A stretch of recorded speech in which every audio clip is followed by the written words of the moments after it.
roughly 2 weeks ago, 220,000 people descended onto a average-sized industrial city in Germany, and all of them wanted to play board games at a convention known as Essen Spiel. Me, Efka, and me, Elaine, we're some of those people, where we have played 16 of the new releases published in this convention, and we're going to tell you all about them right now. And we're also going to rank them from worst to best. This is a little bit unusual because what we're doing is we're effectively doing a joint episode that is both video and audio. So if you want to watch the no pun included version of this podcast episode, well, you're probably watching it right now. And if you want to listen to the talk cardboard version of this episode, which is our podcast, you're probably listening to it right now because they're both the same thing. They just exist on two different platforms. Like the multi-universe thing, is that exactly, right? Yeah. So see, the video viewers did not hear the cold open. So they will not know about the multiverse winning every game thing, you know, that I rambled on for no reason whatsoever. I also imagine for those of you who watch us normally on video, this is a little bit rambly in comparison to our normal videos. That's because this is entirely unscripted and it's going to be long. So, you know, sit down, pour yourself a glass of whatever and just Iron brew. If you want to. Mezzomix, right? Lift. That's Lift, Radler, any German drink that you prefer. But basically, we're going to talk about 16 board games that were released at Essen Spiel. Couple of caveats. Caveat number one: these are games we have all of them we have acquired ourselves. These are not review copies. We went to the convention floor. We paid cold, hard cash for all of them. And also... Or sometimes by card as well. Yeah. Not always or by cash. sometimes pre-order on the website. But like, don't ruin the romance of this, you know? But yeah, we paid money for these. And also, we have played all of these games. This is not just like us rambling about like opinions of the rule books we've read or the promotional material we saw. We have, not at the demo booth, not at a publisher. We have gone to our hotel or we got back home after Essen Spiel. We have played all of these games with the exception of one, and that one, why we haven't played a full game, that will become apparent very, very soon. So we're not going to be talking about Arshmallow. Arshmallows? No, the most advertised board game in Essen Spiel. What size was that poster? Like, not A0, like triple A0, whatever. Yeah, it was huge. So if you're not familiar with Arshmallows, this is a game we have not played. No. It is a game about marshmallows with butts. They've got little cracks. Talking of bottoms. This is a game called Night Soil, and it is exactly what you think it is about. So I think that Essen Spiel has a long-lasting tradition of always having at least one game that is poo-themed. What was it last year? Arshmallows. Oh, right. Yeah. Oh, okay. Right. Yeah. But, you know, do you remember Who Soiled the Toilet? Yes. The board game that was actually... Old, though. Yeah, it was shaped old. Like a toilet, you know? So this is kind of like that, but the sophisticated version of that. This is taking poo seriously. And also not simultaneously, because it's like very tongue-in-cheek. This is a game about poo, but this is like the Eurogame version of the game about poo, where you are trying to manage London's sanitation system as... I mean, lack of. Well, yeah, basically. But the idea is that you basically work as competing sanitation companies. It's just people. It was just people, yeah. With carts and shovels. Yeah, well, no, like because you exert political influence, like you can have alliances with the brewery or City Watch, right? So I guess you can. It is like a little bit company based. It's effectively a sort of an area control, but also worker placement game that happens in two phases. In phase one, you will send your workers to go to various action slots and do the actions that are there. You're not quite blocking the space for other players, but your workers do leave poop. And each area has a limit of poop that it can have. So if the area has reached its poop limit, then you can't send the worker into that area anymore. Big problem. But then after all of that is done, you go into this night phase where you play these cards, which are really lovingly illustrated. I think actually the artwork in this game is fantastic. In the night phase, you're going to go and sort of move these poop cubes about the map in the hopes of cleaning up certain areas or even getting poop out into the Thames, which counts as you having cleaned it up. And then you get to keep the poop cubes for yourself and be very serious. And those poop cubes are victory points. They convert into victory points at a different ratio based on what round it is. This is effectively the game. I am not going to say much more about this, but why is it at the bottom of our list? Because we didn't manage to finish the game. It was not the game's fault.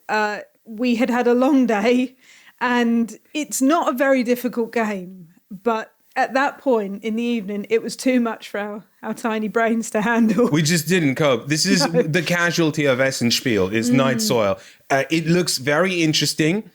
I'm very compelled to play more of it, but so far this is a DNF, as in we did not finish. So it's not really ranked. It's not within our list. We just were intrigued and compelled by it because it looks good, but whether it is good or isn't, we can't really comment because we haven't played a full game of it. Sorry. The game at the bottom of our list. Can you make? I was going to say, can you make like a sad trombone sound for me? Yeah, like that. Thank you. Is Booba Kiki? What a shame. We both played. And Efka, are you aware of the concept of what Booba Kiki is? Not the game, but in the real world. So I have a two-pronged answer. Go on. I am aware because you have already explained it to me personally. But for the benefit of the viewers and the listeners, I know that you will have to explain it again. And I can even pretend like I don't know what it is. Like, for example... No, Elaine, I've never heard of Booba Kiki. What is it? Wow. And you studied linguistics. What a shock. So Booba Kiki, you know the cloud shape, like a little shape of a cloud. I've seen clouds. The shape of a cloud, yes. Right? Yeah, the sort of cartoon shape of a cloud. Yeah. And you know the kind of pow, spiky type Read cloud, a comic book in my life, yep. So the concept of Booba Kiki in the real world is that anyone with a b or a k sound in their language will identify the cloud shape as Booba and the spiky shape as Kiki, because that's how our brains work. We assign like onomatopoeia type sounds. Words are easier to remember if they're sort of onomatopoeic. Elaine, I have some abstract artwork on these cards that the viewers can't see, and I'm not going to show it to them, right? But I'm going to show it to you. Yeah. And I can tell you for certain that I also associate this shape with Booba. And you know why. It's inappropriate to show more. Naughty. It is a little naughty, isn't it? Is why, yes. Also, I am a child, so, you know, there is that. Yeah, I understand why you would say that. And in fact, when we played this, there was one word that it was like moo-moo, right? And everyone knew what that word was. Everyone knew what moo-moo was, right? We knew what the shape and the word moo-moo went together was, right? Because it just made sense. So you have 4 words in front of you. It's a cooperative game. You have 4 words in front of you. One person picks one of their cards with a picture on, like you just did, with the naughty shape on it. And you choose one of the words that you think it goes with best. And you put one of your little tokens, 1, 2, 3, 4 token, on that, but it's secret. And then everyone else around the table has to try and work out what you have decided is that word in that picture. Let's see whether this works. So I associate it with this word, right? I'm not going to say which one it is. Which one do you think it is? What, that sun shape? That sun shape. Okay, I think you are saying this is Nyana. No, I thought it was Taki Ikat. Okay. And I have no reason as to why. So I just think that, right? I think that may be why this game didn't work as well as we'd hoped. It sounds like a great concept, right? I was really looking forward to this because I was hoping it was going to be another kind of, not exactly like Gibberers or whatever, but one of those kind of language building where you're connecting with other people, figuring out things together. And I think just some of the pictures, they're like paper clips or pitchforks, or some of them are a bit more random. This one looks a bit like a game controller. Yeah, like a Nintendo game controller specifically. Yeah, right. And it kind of became a little bit more what you thought the word looked. What you thought the picture looked like. Yeah. Not what you... But there's never a good reason. It's like, you can't explain Booba Key. Everyone thinks this is Booba. Everyone thinks this is Kiki. Yeah. Right? Yeah. We don't have to have a reason for why. It just makes sense. Yeah. So the game clicks when everyone gets it. Yeah. When it's like this one word like moo and everyone's, it's that, right? Yeah. It's definitely that. But any other time, this game is not fun because you can never really explain why you chose the number you chose. It just felt right. And that's every answer to every conundrum. So there are games like Just One that are working on a very similar framework. This is like, oh, why did you choose that? It's obviously this. And it's like, in those moments you can discuss them because they're games that are based on actual language, right? Yeah. Like clues that you sort of give and don't give, and here it's just like, or even picture association games. Exactly, right? Yeah. Here it's just like, it's that. Okay. Because I think it is. So yeah. it didn't work quite as well as I'd hoped. So that is why it's on the bottom of our list. All I know is that next on this list we have Nocturnus, but I've not actually played this game. You are the only person who's played this game. Maybe in the world. I don't... Wow. Evka, do you know about night butterflies? Is that what Nocturnus means? A night butterfly? Well, no, but like moths are like night butterflies. Oh, right. Okay. Because when you said night butterflies, I Yeah. thought this was going into a direction that's going to demonetize us on YouTube or something like that.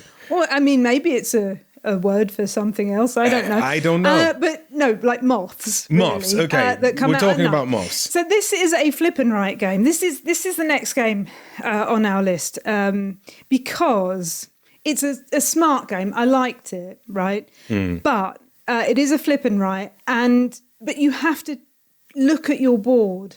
Sorry, when you say, but it is a flip and right, that sounded like but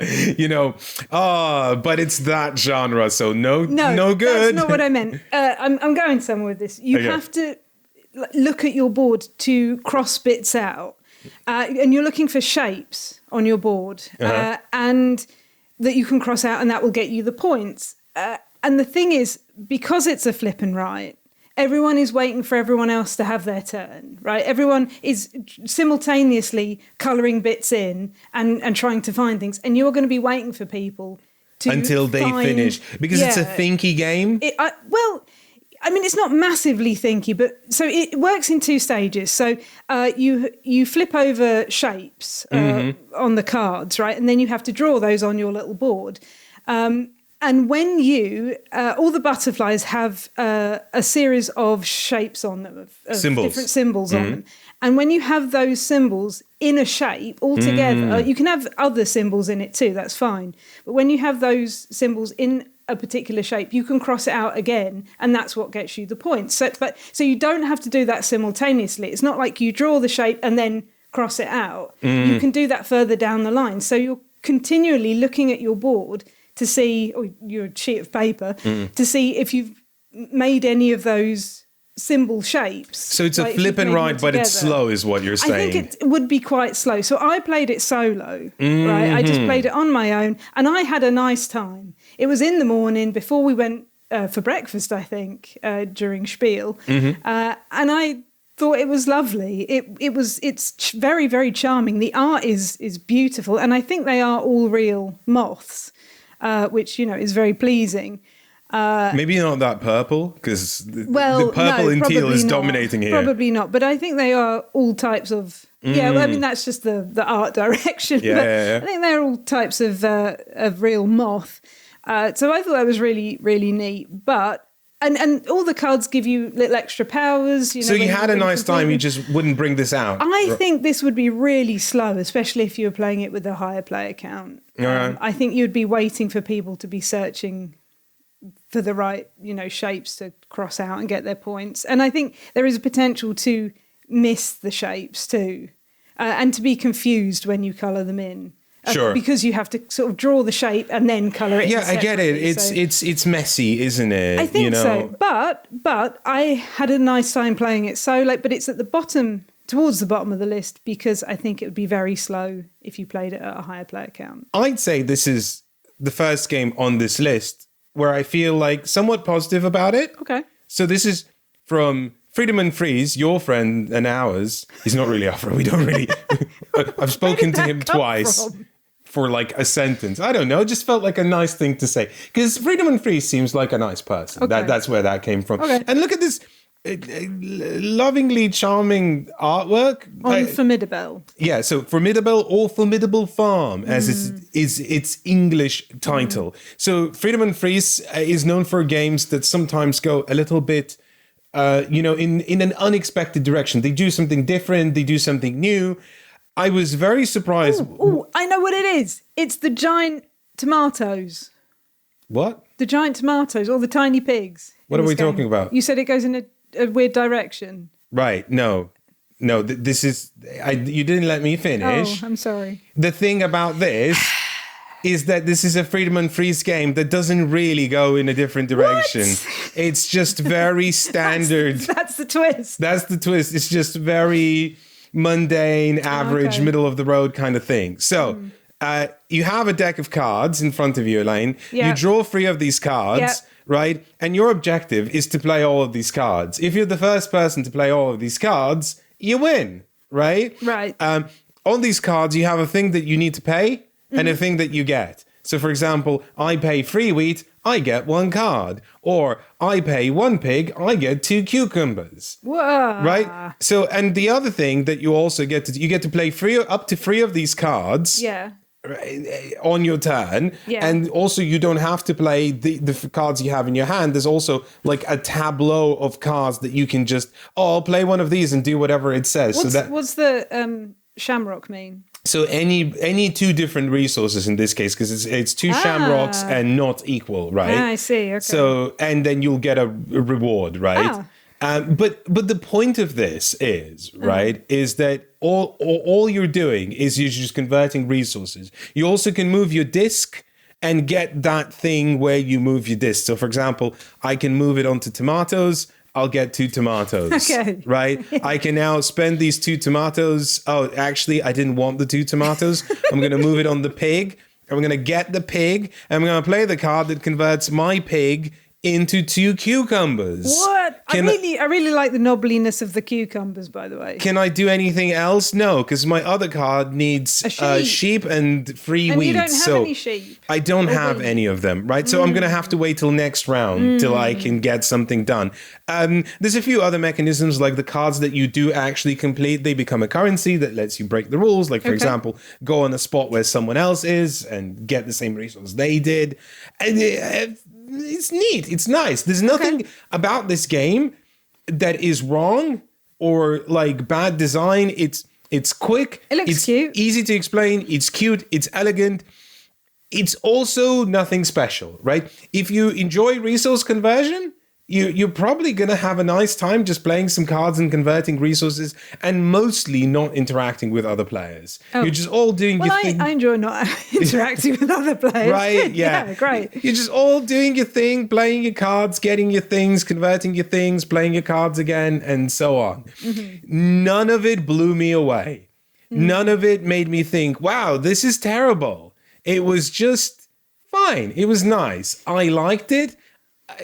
I expected something a bit more chewy from Freedom and Freeze, not necessarily in terms of complexity, but in terms of, this is doing something unexpected, and this just wasn't. One of the highest games on the post-Essen hotness list is Tax the Rich, but it is only number 12 on No Pun Included's list.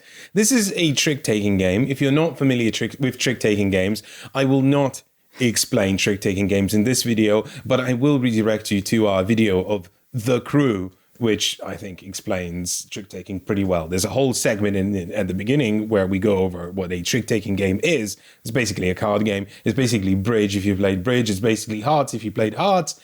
so on, etc. Tax the Rich is one of them. It's one of the 4 trick-taking games on this entire list, and in our opinion, it's not bad. It's not bad. It's right? all right. It's all right. It's good, actually, even, but it's just... You liked it more than me, though. I did like it a little bit more than you, but it's still, I played 3 of the 4 trick-taking games on this list, and I liked it the least out of all of them. So this is nice. I liked the idea. Obviously, the title is compelling, Tax the Rich. I don't think it executes its idea that well, and it's mostly mechanically compelling rather than it is physically compelling. Yeah, the twist is that you end up teaming up kind of with someone. For those watching at home on YouTube, we actually have like you could be on the bus. Well, you could be at the bus. We have a little visual aid because the box comes off and it becomes a board where you are bidding. So you're bidding for who's going to be supreme leader, and you like at the beginning of every round before you play tricks, you have to either move this crown token to the left or you have to move it up. And whatever. If you're the last person to basically make a bid, you're saying you're going to win that many tricks. So if my crown is, I move the crown to 7 blue, then it's going to be like, I'm going to bid that I'm going to win 7 tricks. But you don't have to include blue in those tricks. No, but blue is then trump. Blue is then trump. It determines what suit is trump.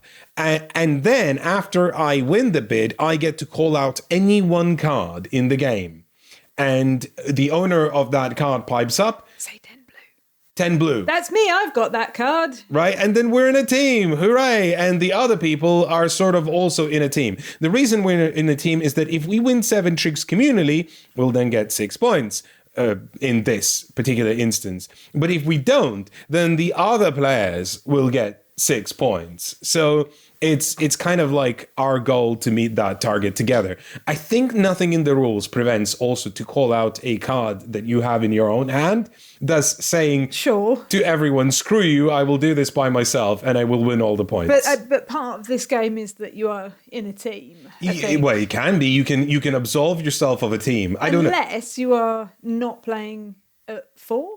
I think if you're playing at 3, then you don't call anyone out. You're just trying to do it by yourself. So after that proceeds a very bog standard trick taking game, with the exception that 12 being the highest card in any suit you can't lead with. And also, if all you have in your hand are 1s, 2s, and 3s once per game, you can say it's the revolution of the classes or whatever it's called. And then all the 1s are highest and all the 12s are lowest from then on. And you can do it whenever. You can do it in the middle of the trick. So, for example, if I had an 11, a 1, and a 3, and I played the 11 to the trick, and then all I have is a 1 and a 3, I can say it's a class revolution. And then suddenly I played a 1. Now that's nice. Why did I do that? That was the worst move. But it's fine. Because we're in a team. Yay. It doesn't matter. That's the game, right? So I thought it was cute. Can I just say I'm having more fun doing it now than I did when we played it, though. Okay. So, well, that says something. Yeah. I know. Well, I told you I didn't enjoy it that much. There are variants that we haven't played with. We played with the feminist variant, where it also makes, if you have only 4s, 5s, and 6s, I think, then you also like reveal them, but they're all worth like plus 10. All the women in the game or female presenting characters in the game. No, the feminist characters, because there are some female presenting characters that don't have the feminist symbol.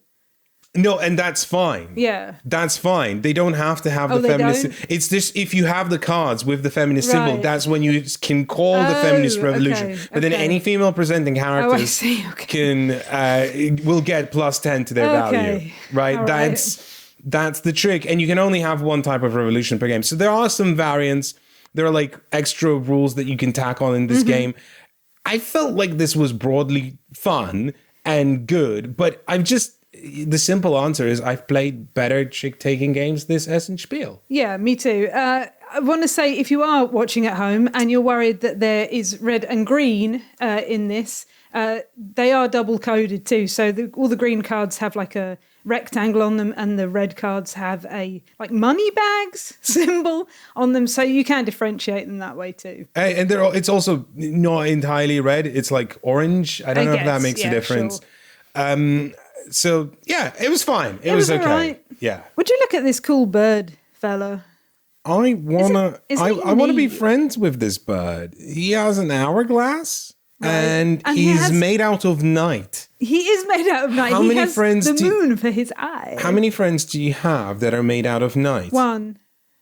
Oh, you're right. I don't think you're cool enough, Elaine. Oh, why? Well, I want to be friends with the Echoes of Time bird too. He looks nice. He looks like he will take you into sweet dreams. Do you think the bird is as nice as this game? I think the bird is nicer than this game. Which is why the game is at number 11. Yeah. Look, okay, so I think this is pretty low, actually, for Echoes of Time. I broadly like this game, right? But it does skirt into very familiar territory once again, which, you know, for us, we're looking for something new and interesting and exciting. And this was maybe not that. Having said that, it felt pretty solid and interesting as a game.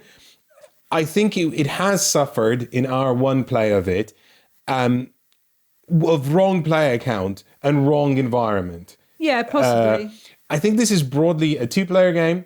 We played it as a 4-player game. Mm-hmm. So the turns took a very long time to come back to us. And also, we've played Res Arcana, which this is so incredibly similar to. So this is from Roberto Pelle and Simone Luciani. I think many people will recognize definitely Simone Luciani as a designer who's worked on many different games, and some of them quite popular. This broadly didn't feel like a Simone Luciani game. Not necessarily, yeah. Because those are more like crunchier Euros, and this is sort of a card game where you're playing cards to create combos from various effects, and then those combos will create more combos and combos. And you're moving through time. Well, that's the kind of gimmick of this game, is that when you play these cards, they have a time slot that they go into. So, for example, if I was to play this beaver called Big Shot, the beaver called Big Shot is going to cost me 3 cards from my hand. So the resource is cards in your hand. That I liked about this. Yeah. Many games do this, but it felt familiar, like Race to the Galaxy kind of situation. But it also goes in the time slot. So it goes into slot number 4, which means for 4 turns, this ain't doing anything, right? But there are different actions you can do in this game. So one of the things that you can do is you can play a card to a time slot paying its cost. Another one is you can move cards on these time slots further along in the time, right? But then eventually, during the start of your next turn, you will actually slot this into your player board. There we go. And so it will move further along in time as your turns progress.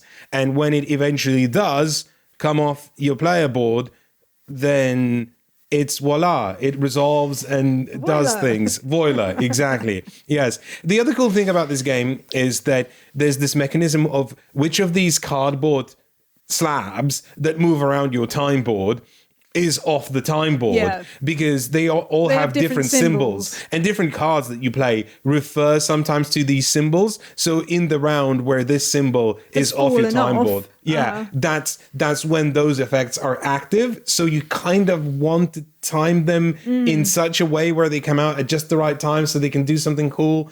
It's a nifty little mechanism, and I enjoyed mucking around with it.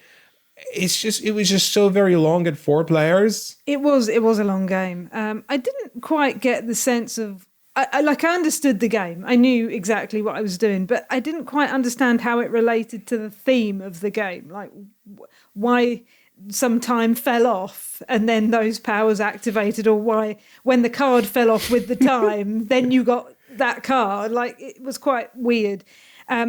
I don't like animals in clothes. It's full of animals in clothes. But I do like the Custodian of Secrets, which is like a little squirrel wearing some spectacles. That's cute. Is that a squirrel or a gerbil? Or a, what's that thing called? Like a groundhog? Yeah, it looks maybe like a groundhog a little bit. Something like that. Anyway, it's very cute. Or maybe a guinea pig. I don't know. I mean, it's nice. I think you're right in that this game is incredibly abstract. You know, the setting really does not inform the game in any way, apart from the fact that the setting itself is quite abstract and big picture. There's not a cohesive sense to what any of this is. It just is. It just is, yeah. There's things that you are doing because you are doing them, because the game tells you to do that. And I didn't mind that, really. There were lots of bits of it that I did like, that on your turn you have different options, like whether you're going to play a card, whether you're going to move time along, whether you're going to try and... I don't remember what these were called, but there are big cards that you try and sort of build up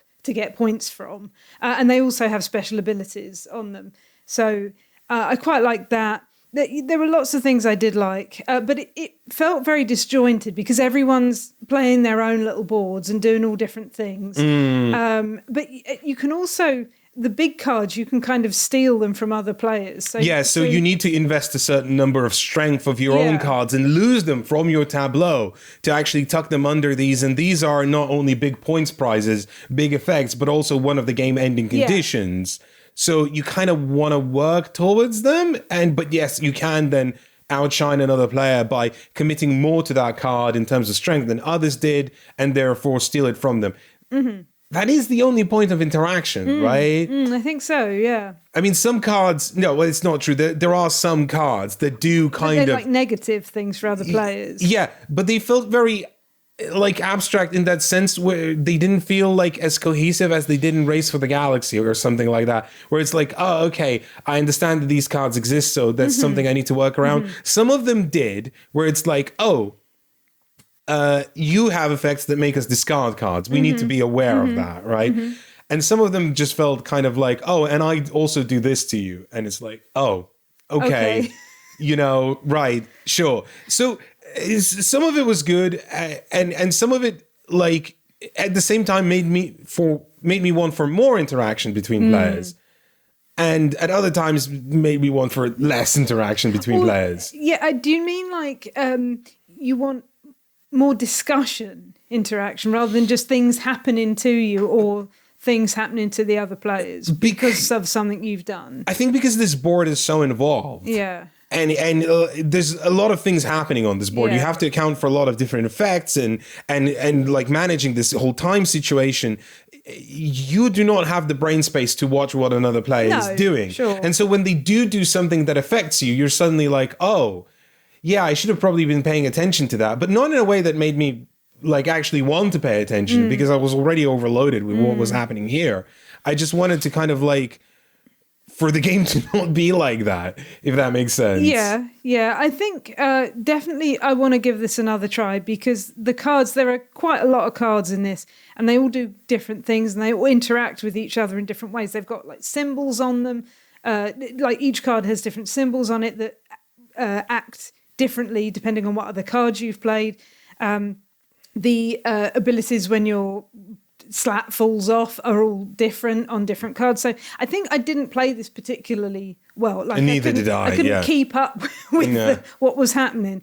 And so I do want to give this another try, but I wasn't overwhelmed by it. Like I wasn't enamored by it. I feel like there are games like this already, like Race for the Galaxy and Res Arcana, that maybe aren't like as involved as this. And when I say it's not that it's more involved, it's just that there's way more effects. But they get to the core of this idea quicker and in a more satisfying way.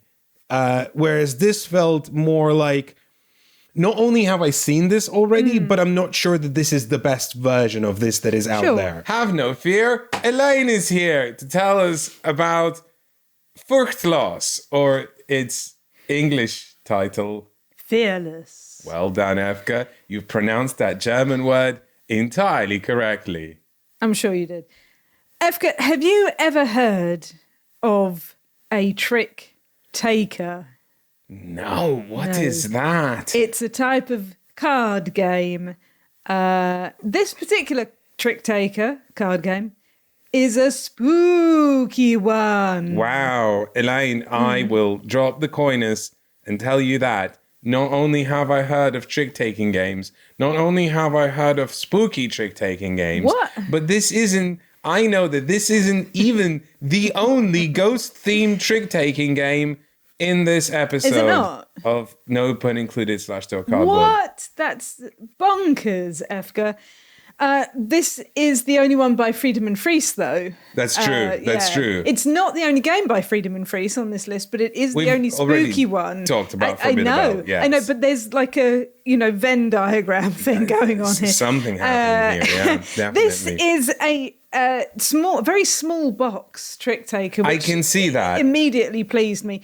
About sending your ghost from the spooky house. Okay. Onto the safe path. And you are doing that by playing tricks and winning. When you win a trick, you add up. So there are some cards that are plus.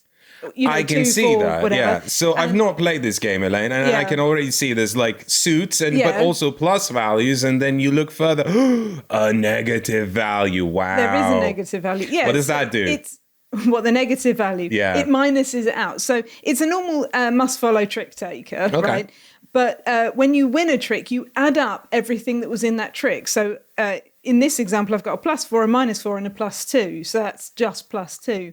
And then you will move your little ghosty from the spooky house, that number up or down, depending on how many it is. The idea is that you want to stay as close to 0 as possible. I understand. Because for some reason, the little ghosties do not want to go too far, either way, into the spooky woods, into the terrifying They want to be in the woods. spooky No, they don't want to be in the... They don't want to be in the spooky house. I know this, because the spooky house, I saw this, it has a 15 on it. And that's like being on space 15? Effectively, See, yeah. I'm smart. I know games. Yeah, which incentivizes you to win at least one trick so that you're not staying on this 15. But you don't want to win too many tricks because you don't want to steer too far away from the thing, or you want to win tricks with such a balance value it out. to balance Yeah, exactly. It, it doesn't really matter how many you win. You just don't want to go too far one way or the other. I don't understand why ghosts and don't want to go into a spooky wood. Surely that's their... Does the person with the highest value win the trick? Yes. So that naturally makes it hard, because like if I want to win the trick, like, and there's a +3 in it and I only have a +5, that's like +8 already. Yeah. Is this trick actually good for me or not? Yes. Exactly. So sorry, it took my brain a second to understand what you meant then when you said just the highest value in the trick. Yes. Like the standard trick taking rules. Yeah. So this game, I enjoyed it. We had fun. I'm not sure we played it in the ideal environment. Okay. We played it as a 3-player. I think we all had fun doing it, but it was very late towards the end of the evening. It was, we'd had a busy day, and I think it was pretty good for that. But there were a lot of distractions going on. People were interrupting other people to like, can I just talk to you for a second type things. So I'm not sure it was the ideal environment, but I had fun. The reason that it's this far down on the list is just because I don't think it did anything particularly special. That's twice in a row for Freedom and Freeze. The guy who's known for doing something special. And there's just... it feels like I get what you mean. Like there's a twist. Yeah, you some tricks are good for you, some tricks are bad for you, but it doesn't veer too far away from the trick-taking formula. No. It feels pretty run-of-the-mill. Would that be a fair assessment? I think so. Okay. But it would be easy to teach. I think more than the other ghost trick taker that we have on this list, but it's not as different as the other one. And the ghosties are cute. The ghosties are very cute. I noticed there's a whole pile of deck cards in front of me. I don't know why we've set this game up with them in front of me. I just felt like you would have an affinity towards them based on what happened in our last game of... Why on earth would you think that? Driest title ever, National Economy. Because you took the entire deck of dead cards. I had to get my notepad and pen out and make more because they're not supposed to be limited. And I needed more than 15 -3 cards. Yeah, I had a bad start. Good game you played there, Elaine. Good game, for sure. So this is National Economy, which on the surface, a tableau builder, right? Like, as in, very much like in Echoes of Time, you have cards in your hand and you can play them in front of you. How much does a card cost? it costs in other cards. So that was not words, but you know what I mean. So for example, if this card costs 4 cards, that means if I want to play it, I have to discard 4 cards from my hand. It's simple as, right? But then what happens? This curious, interesting thing happens. This is also a worker placement game. And you can place these workers on the cards here or on the cards you played in front of you, and then you'll be able to do the thing that the card says. Cards here, no one else but you can play your workers here. However, here, if I place this worker here, which lets me draw a building card and then be the start player for the next round. That's important. That's very important, right? So I would be, oh, hey, new card. And then, hey, I'm going to be first player. And no one else can go there. That's it. That space is blocked for other people. But then a fun thing happens at the end of the round. What is that thing, Elaine? We have to pay our workers, Efka. That doesn't sound that unusual. No, because you start with 2. But what is normally a good thing to do when there are extra workers that are available to acquire in a game, what is generally a good thing to do in a game is to get those workers fairly early, because then you've got them for the rest of the game to use and get extra action. And they only cost $2, right? to pay for. Oh, initially, yeah. Yeah, initially, right? What's $2? How much is a banana? How much? Right. Yeah, $10. Yeah, yeah, you're right.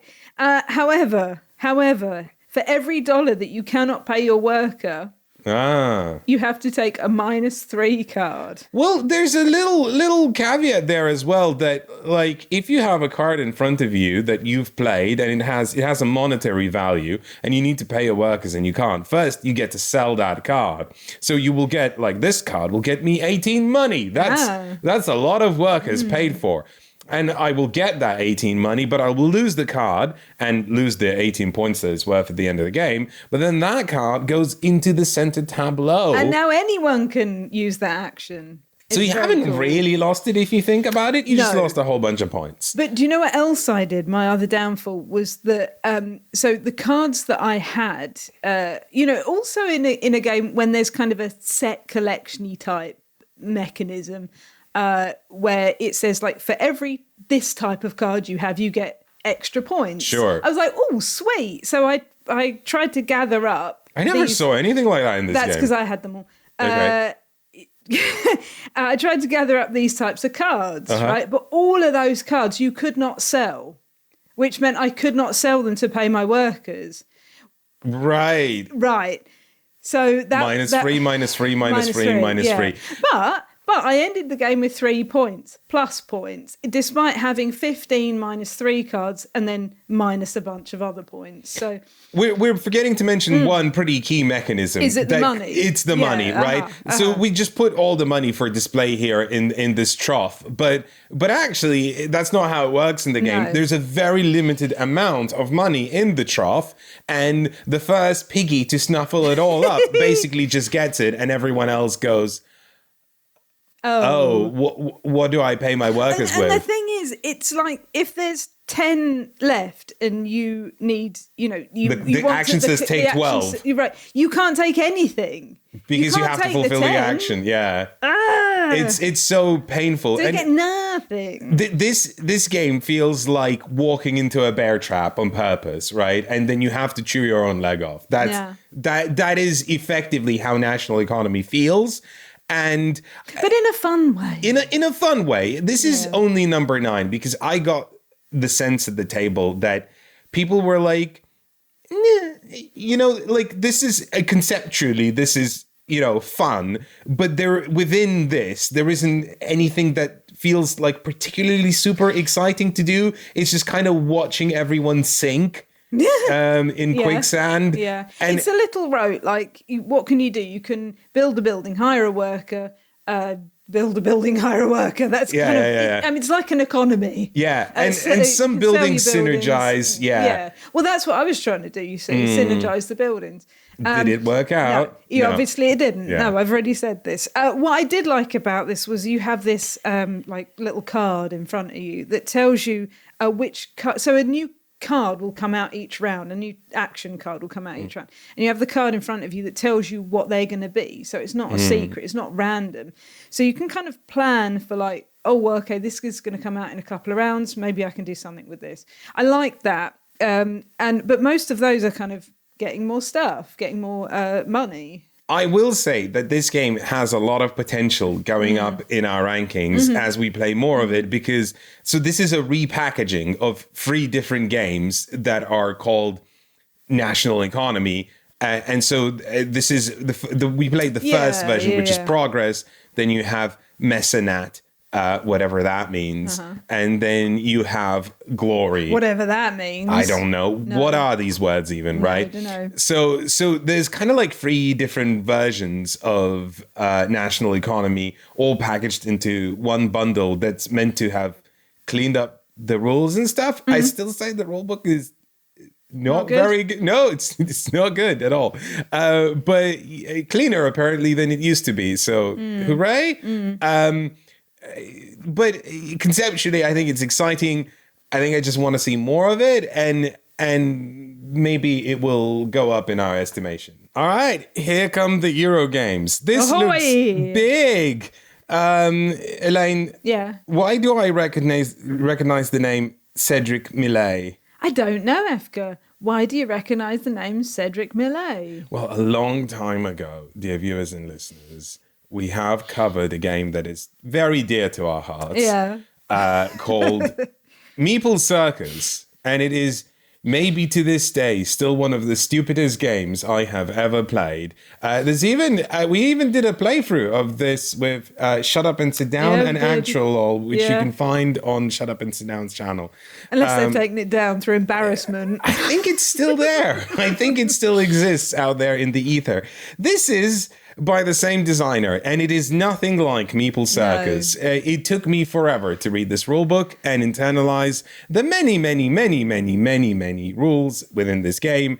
In essence, this is a game where you are treasure hunters. You're companies that go and dive in the sea to uncover treasure and maybe sharks. And maybe unalive sharks. Because YouTube. So it's big, it's complex. I don't know how to succinctly explain this. I will say that this is a worker placement game.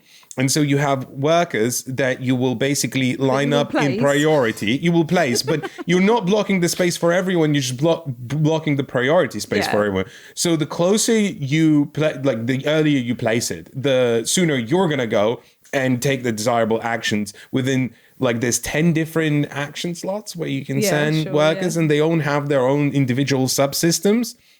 Some of these also cost money. So the sooner you send yours, the less money you're going to pay. But also, there's just so many subsystems. So, for example, you can put your little worker in a boat and then send that boat out into the lagoon. And then if you have the requisite treasure map, you can actually go here and start fishing for treasure, which you can then take to a museum and submit it for points and sell it for money as well. Yeah, it's its own little economy where you're getting maps to go out, look for treasure. You're getting the equipment to try and dive deeper and deeper for treasure and kill sharks. And you actually, you have to like physically put on your boat. So for example, I have a metal detector. So if I want to take my boat out into the lagoon where there's like an island where I can just get some random treasures, I have to have a metal detector equipped on my boat. If this is physically not here, you can't do it. I cannot do it. You haven't got a metal detector, so how are you going to find anything on the lagoon? Exactly. And then the treasure spots in the sea themselves, for some of them you need sonar, for some of them you need a drill. Rock diggy thing. Yep. There's workers that let you get bonuses. Right, and why do some of the workers have funny shaped heads, Efka? Well, if I send one of my, this is called my boss, right? And the boss knows everything, basically. The boss like just literally knows the job better than anyone else. But if you send another worker to the same space, when the boss is there, they will do training. There is a hat available. You will get to put the hat physically onto the little guy. And this actually comes on pretty nicely. I don't know why I'm failing it, but the hat has a number. So this number says this acts like a boss, but only in this particular action space. So where they're wearing the hat because they've been trained. They're smart. They're wearing a mortarboard. They're clearly, graduated from that, whatever it is. This is very involved. This is very involved to the point where, like, so you know how in a game you get money and then that money is a resource and you can spend the money on things that you want to do. Yeah. And not so here. That would be way too simple for Thesaurus. So here you have 5 different bank accounts. So this is HR. This is like...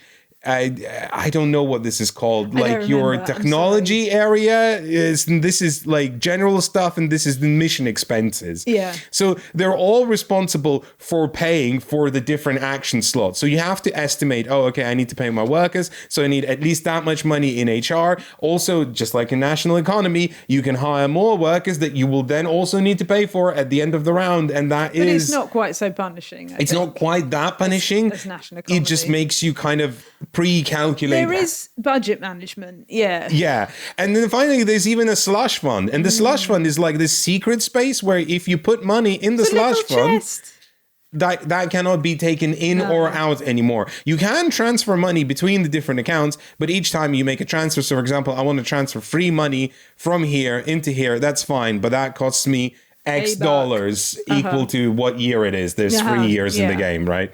So I just wasted $1 basically because you didn't budget well. I didn't budget well. You didn't allocate the funds well. No. I mean, okay, so I really wanted to like Thesaurus. When I read the rulebook, I was so jazzed for playing this. Yeah? I was like, there's a lot of cool things going on. There's like, you get technologies, you get to put them in your little boat, and then maybe you get to buy more boats, etc., etc. I sense a butt coming here. Yeah, so these are not puns that I make willingly, right? But this is a very shallow, wide pool. Where there's a lot going on, but each mechanism, it's not particularly deep. There is a lot of nuance in terms of estimating who do you think is going to go where. So this is a game that is asking you to watch what other players are doing. And I like that a lot.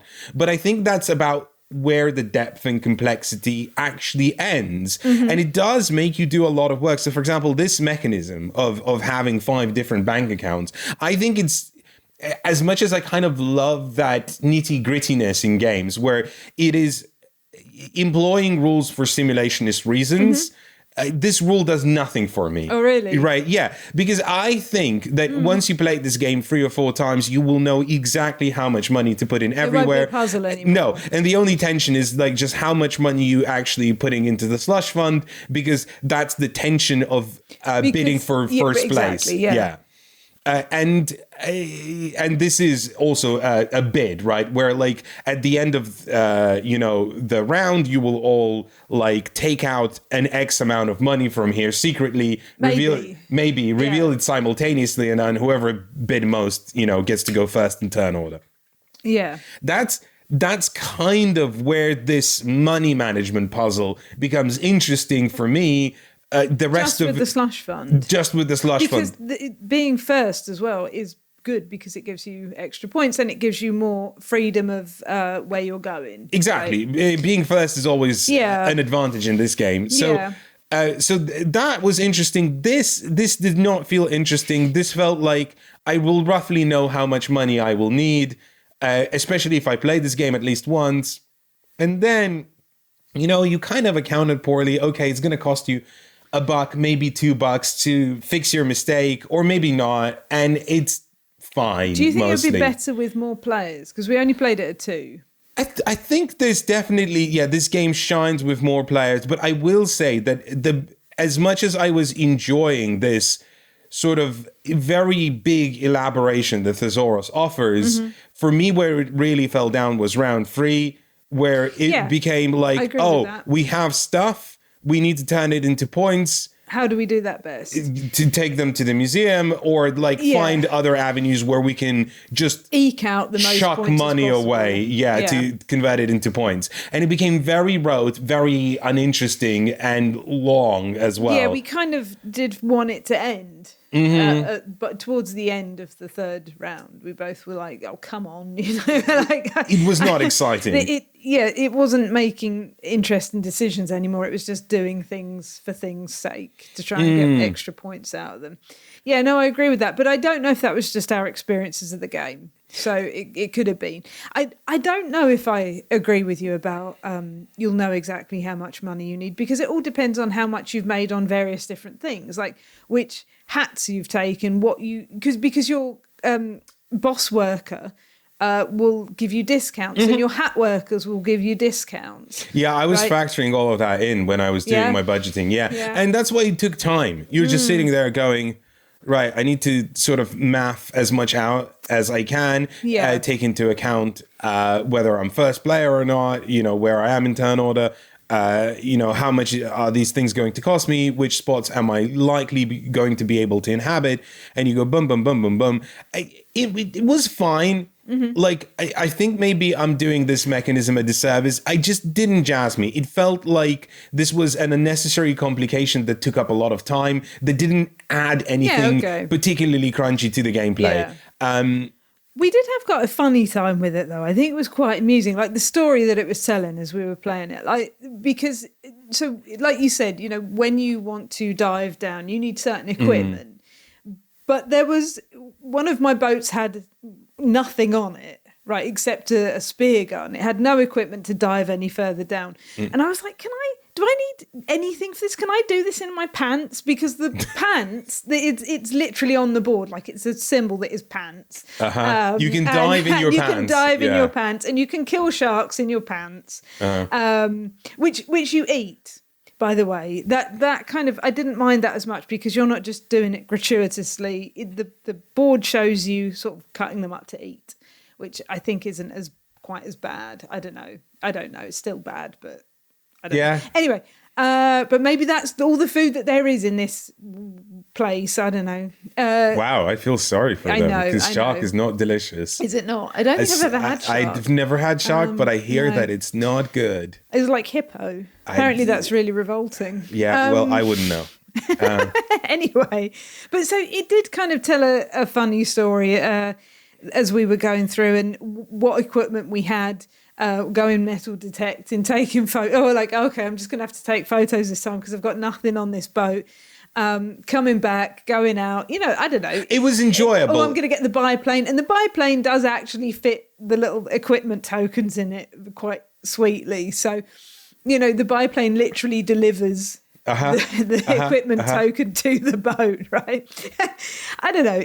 It was, I had a nice time with it, but I don't know, like you said, if there is a lot of depth to it. I would recommend everyone a play of this. I wouldn't necessarily rush out and buy this, but I think that if you sit down and play this, at least for parts of it, you're going to have a pretty good time, because the game is amusing in a lot of different ways, but mostly in its elaborate simulationism.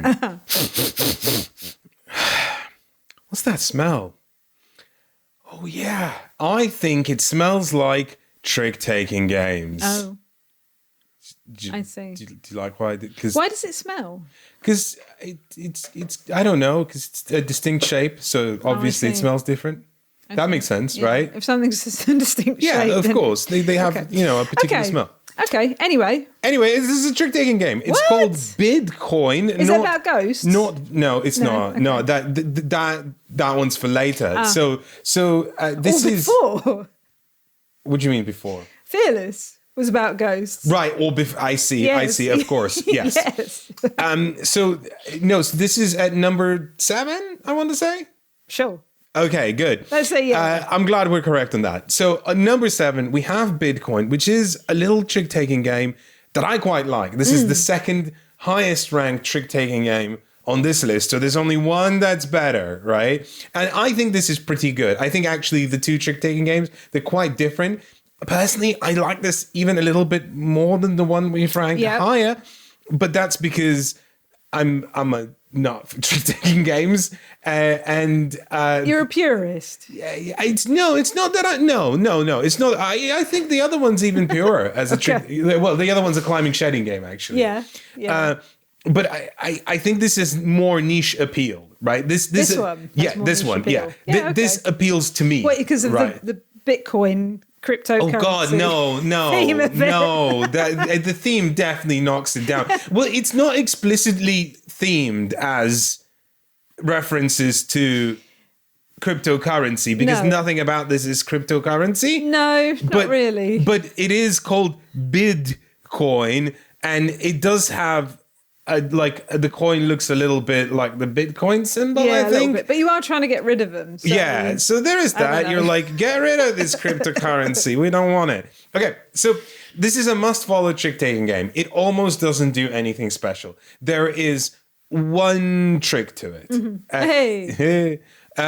It's that whenever you win a trick, so let's say like there you go. You won this trick, right? Congratulations. Thanks. Elaine, you have a trick. What does that mean? It means you have to make a bid of at least one. You could bid higher. You could bid 5 instead of 1. I'm not.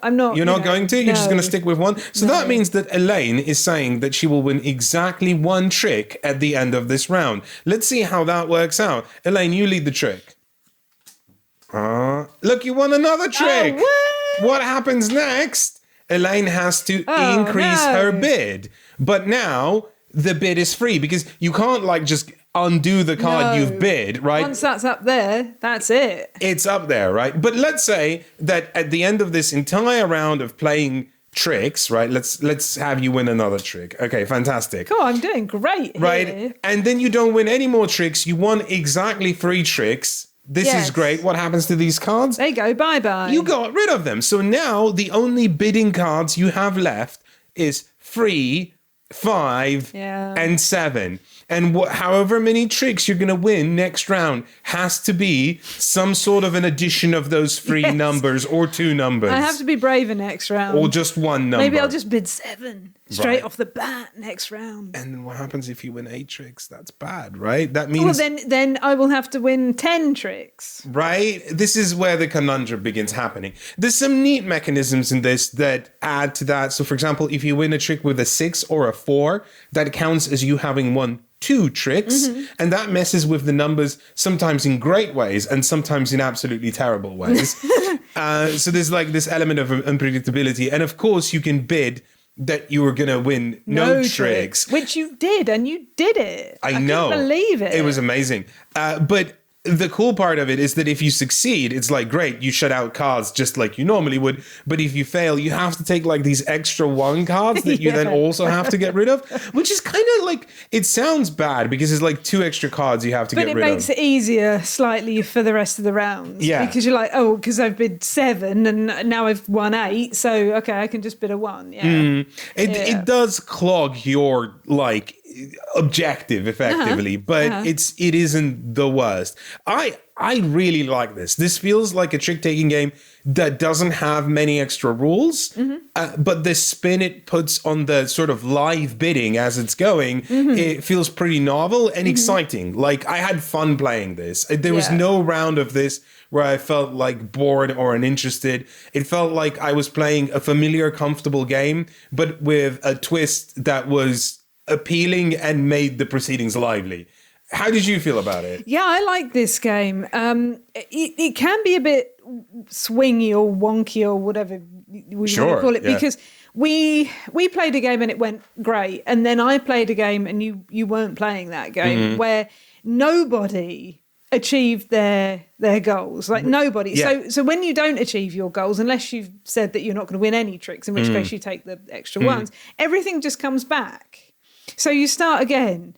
And you're like, oh, okay, and it wasn't progressive, you know. Right. And for some reason, that I don't know, that took some fun away from it. I don't know if we were all just very tired. I don't think it was necessarily the game's fault. I don't know why we ended up not winning anything. But it was like, oh, well, should we play something else? So I had a lot of fun when the game flowed well, but then when it kind of got stuck. You know, I don't know. It just didn't feel as good. Yeah, that's a shame. I'm sad to hear that because I played this like 3 times and each time it was right. I don't think it would necessarily happen very often. I think we probably were just tired and. Well, it was like the last day of Spiel, and it was quite late when you were playing this, so not surprising. But I do recommend this. I think it's quite good. Aside from its dubious ties to the title being linked to cryptocurrency. That's weird, but whatever. I don't know. There's a lot going on here. I need you to immediately contain all of these ideas presented on the table in a passable form that can be explained in video and or audio. Because I've not played this game. You've not, no. And you have. And I thought it was good. Nice. I hope it is. It looks big. Efka, do you know what a Kikai is? No. The name of the game. It's one of these little boxes that you will that have pictures on them of junk art sculptures. Okay. Because what you are trying to do in So wait, is Kikai the name of the box or the concept of junk art sculptures? I think it's this junk art sculptures. Okay, because it'd be weird if they named if there was a word for a cardboard box depicting a very specific thing. Actually, they're not cardboard. I had to construct these. There's loads of them, and I had to make them up. This game is a 2-player only game. Look, we can for the people watching, we can barely fit ourselves and the box on the table. It is huge. This does not look or feel like a 2-player only game. It is a 2-player only head-to-head. Because you're building heads, you see. Head to body to feet.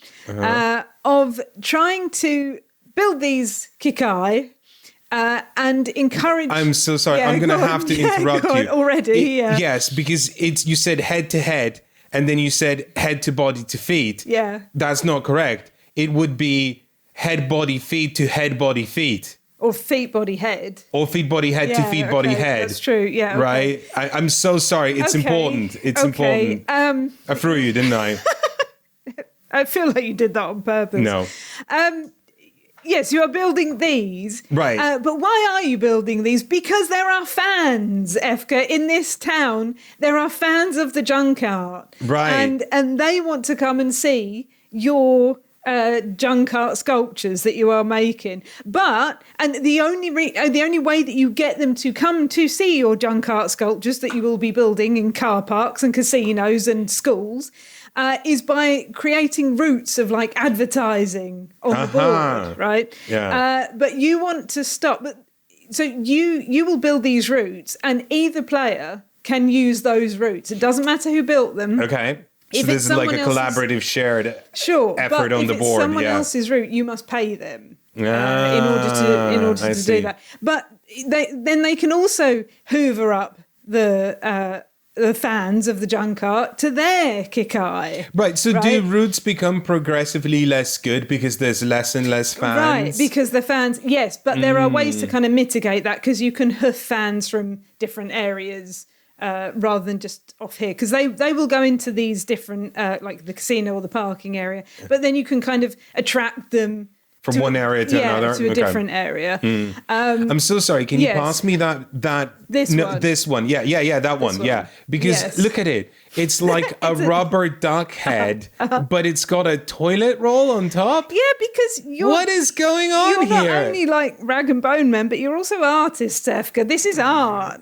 It is incredible. I love these so much already. Mm-hmm. They look completely not functional because they don't look sturdy enough to stand on top of one another. But they have to. Yeah. They have to. When you're building them, they have to. This is not right. But do you know what? This is only in Japanese, where it says head, body, and feet is only. Right. It's color coded, fortunately, and you can kind of tell, but sometimes you can't.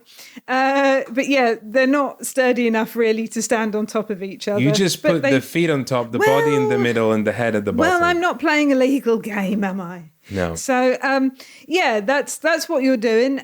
You're also trying to appease the master. That's how you will get the points, by attracting the fans and appeasing the master to get the points. Who's the master? He's in control of the points board. I don't know. That's how you get the points. I am bewildered. It is bewildering. Yeah. We had a lot of fun playing this game. Okay, two things I know, because I was learning Thesaurus as you were playing this with a friend, and I was watching both of you, and two things stood out. One, your scores were wildly different, as in, like, if you had 20, then the other person had 200 or something like that. Yeah. We scored it slightly wrongly, but even if we hadn't, I would have still lost horribly.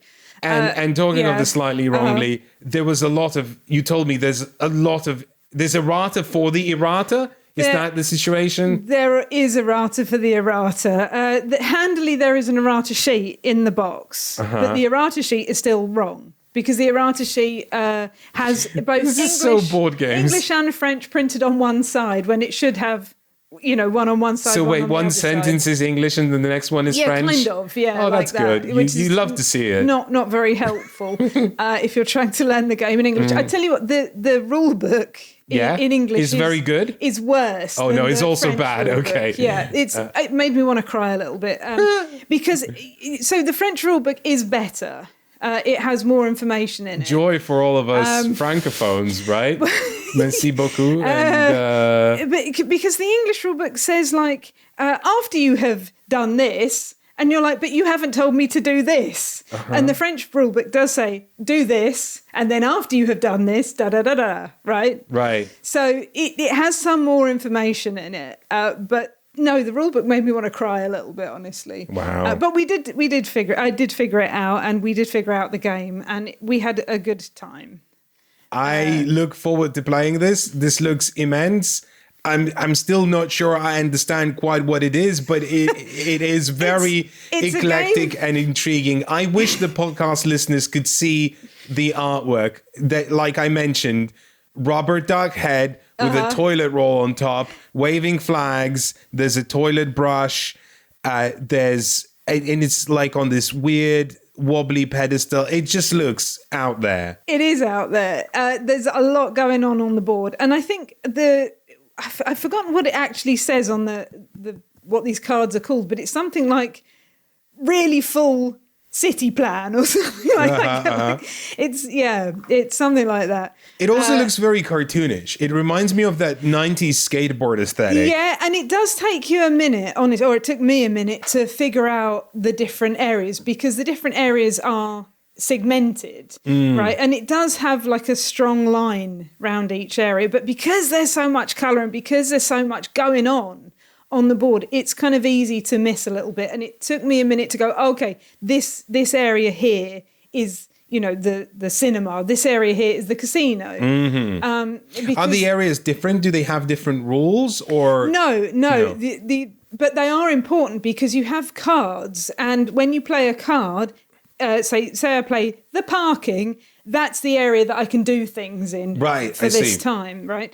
And you don't. The tricky part is that you don't just automatically get loads of cards back. So you're really struggling with, So I really wanted to build things in the casino. So I played the casino. Great, I do things in the casino. I'm not getting more casino cards. Right. And you can play 2 cards for 1. Right? So 2 of them, like 2 identical cards. Yeah. For any area, yeah. But does that mean you're going to run out of cards? Right. Because you're not automatically getting cards. And, because when you're building these things, they are quite tall. Right? So some of them, if you're building feet, that's fine. You don't need a ladder to get for the fans to get to the feet. But if you're building anything higher than that, you need a ladder. And getting ladder tokens is pretty hard too. And I didn't do very well at this because I didn't balance my resources well enough. And I kept not being able to do things. Okay. It was fun. There's a lot to balance. There's energy, there's the fans, there's the ladders, there's the cards. There's also these that are placed on the board, these little tokens that are placed on the board. Is that like points values? Each area. They are minus points values. So if you don't build in every place on this board, in every area, you will get some sort of minus points. Wow. Okay. Novel. Yeah. No, I meant it. Like, it's like, normally board games encourage you because you're going to get something. Here it's like the whip, right? Yeah, it is a little bit like that. But you get lots of points for other things, or you should do. Okay. But yeah, I think we had a good time. I am looking forward to playing this again with you and seeing what you think of it. Elaine, act number 5. This is Tag Team, which is from the makers of Sky Team. Obviously, a cooperative game about landing a tag safely. A tag? Yes. Okay. Is that like a type of bus? Yeah, sure. okay. Yeah. Some sort of mode of transportation. I am, Good. of course, joking. Tag team has got, yeah, right? Hilarious. Has got nothing to do with aeroplanes, but it is by the same publisher. It is the same size box. It is not cooperative. It is a fighting game. But unlike many fighting games, 2 players, right? Where you were like playing cards to battle each other and then having devious mastermind plans. Yeah, machinations, right? This isn't anything like that. This is called an auto battler. You have a deck of 2 cards at the beginning of the game. You arrange them however you like, and then you just play every card in sequence. Yeah. And like yours is an attack, mine is an attack. We each attack each other. Oh, okay. And then the next card, mine is a special ability, and yours is a special ability. Okay. Well. Yeah. Okay. So, like, we had no control over that, right? It was, well, we arranged the cards at the beginning. Right. So we had some control over it. Yeah, but really I didn't know what you were going to do. You didn't know what I was going to do, right? And then the next time we go through it, the deck is in the same sequence. So now I know what you're going to do. But We draw 3 cards I put my cards from aside. our combined deck of 2 characters. Then we choose one card. I'm going to go, oh, this is an attack. I'm going to put it right on the top. And I can put this card anywhere. I can put it on the top. I can put it on the bottom. I can put it in between the 2. But let's say I put it on top. Uh-huh. What happens next? I Look, we play both an picked an attack. Okay, so now I know Elaine's first card is an attack, and Elaine knows my first card is an attack. So next time we draw 3 cards and add 1 to the deck, how are we going to offset this sequence? So that's basically how this works, right? And what's fun about it is that there are 2 characters, Yeah. and each Because character... it's tag team. Yeah, each character works in very different ways. So, for example, this is Bodvar. Bodvar is a man and also a bear. And the way it works Bearman. is... Bodvar Bearman. Bodvar Bearman, yeah. name. Yep. So you looked at me like, oh, is that real? No, it's not a thing. No. I'm just being silly.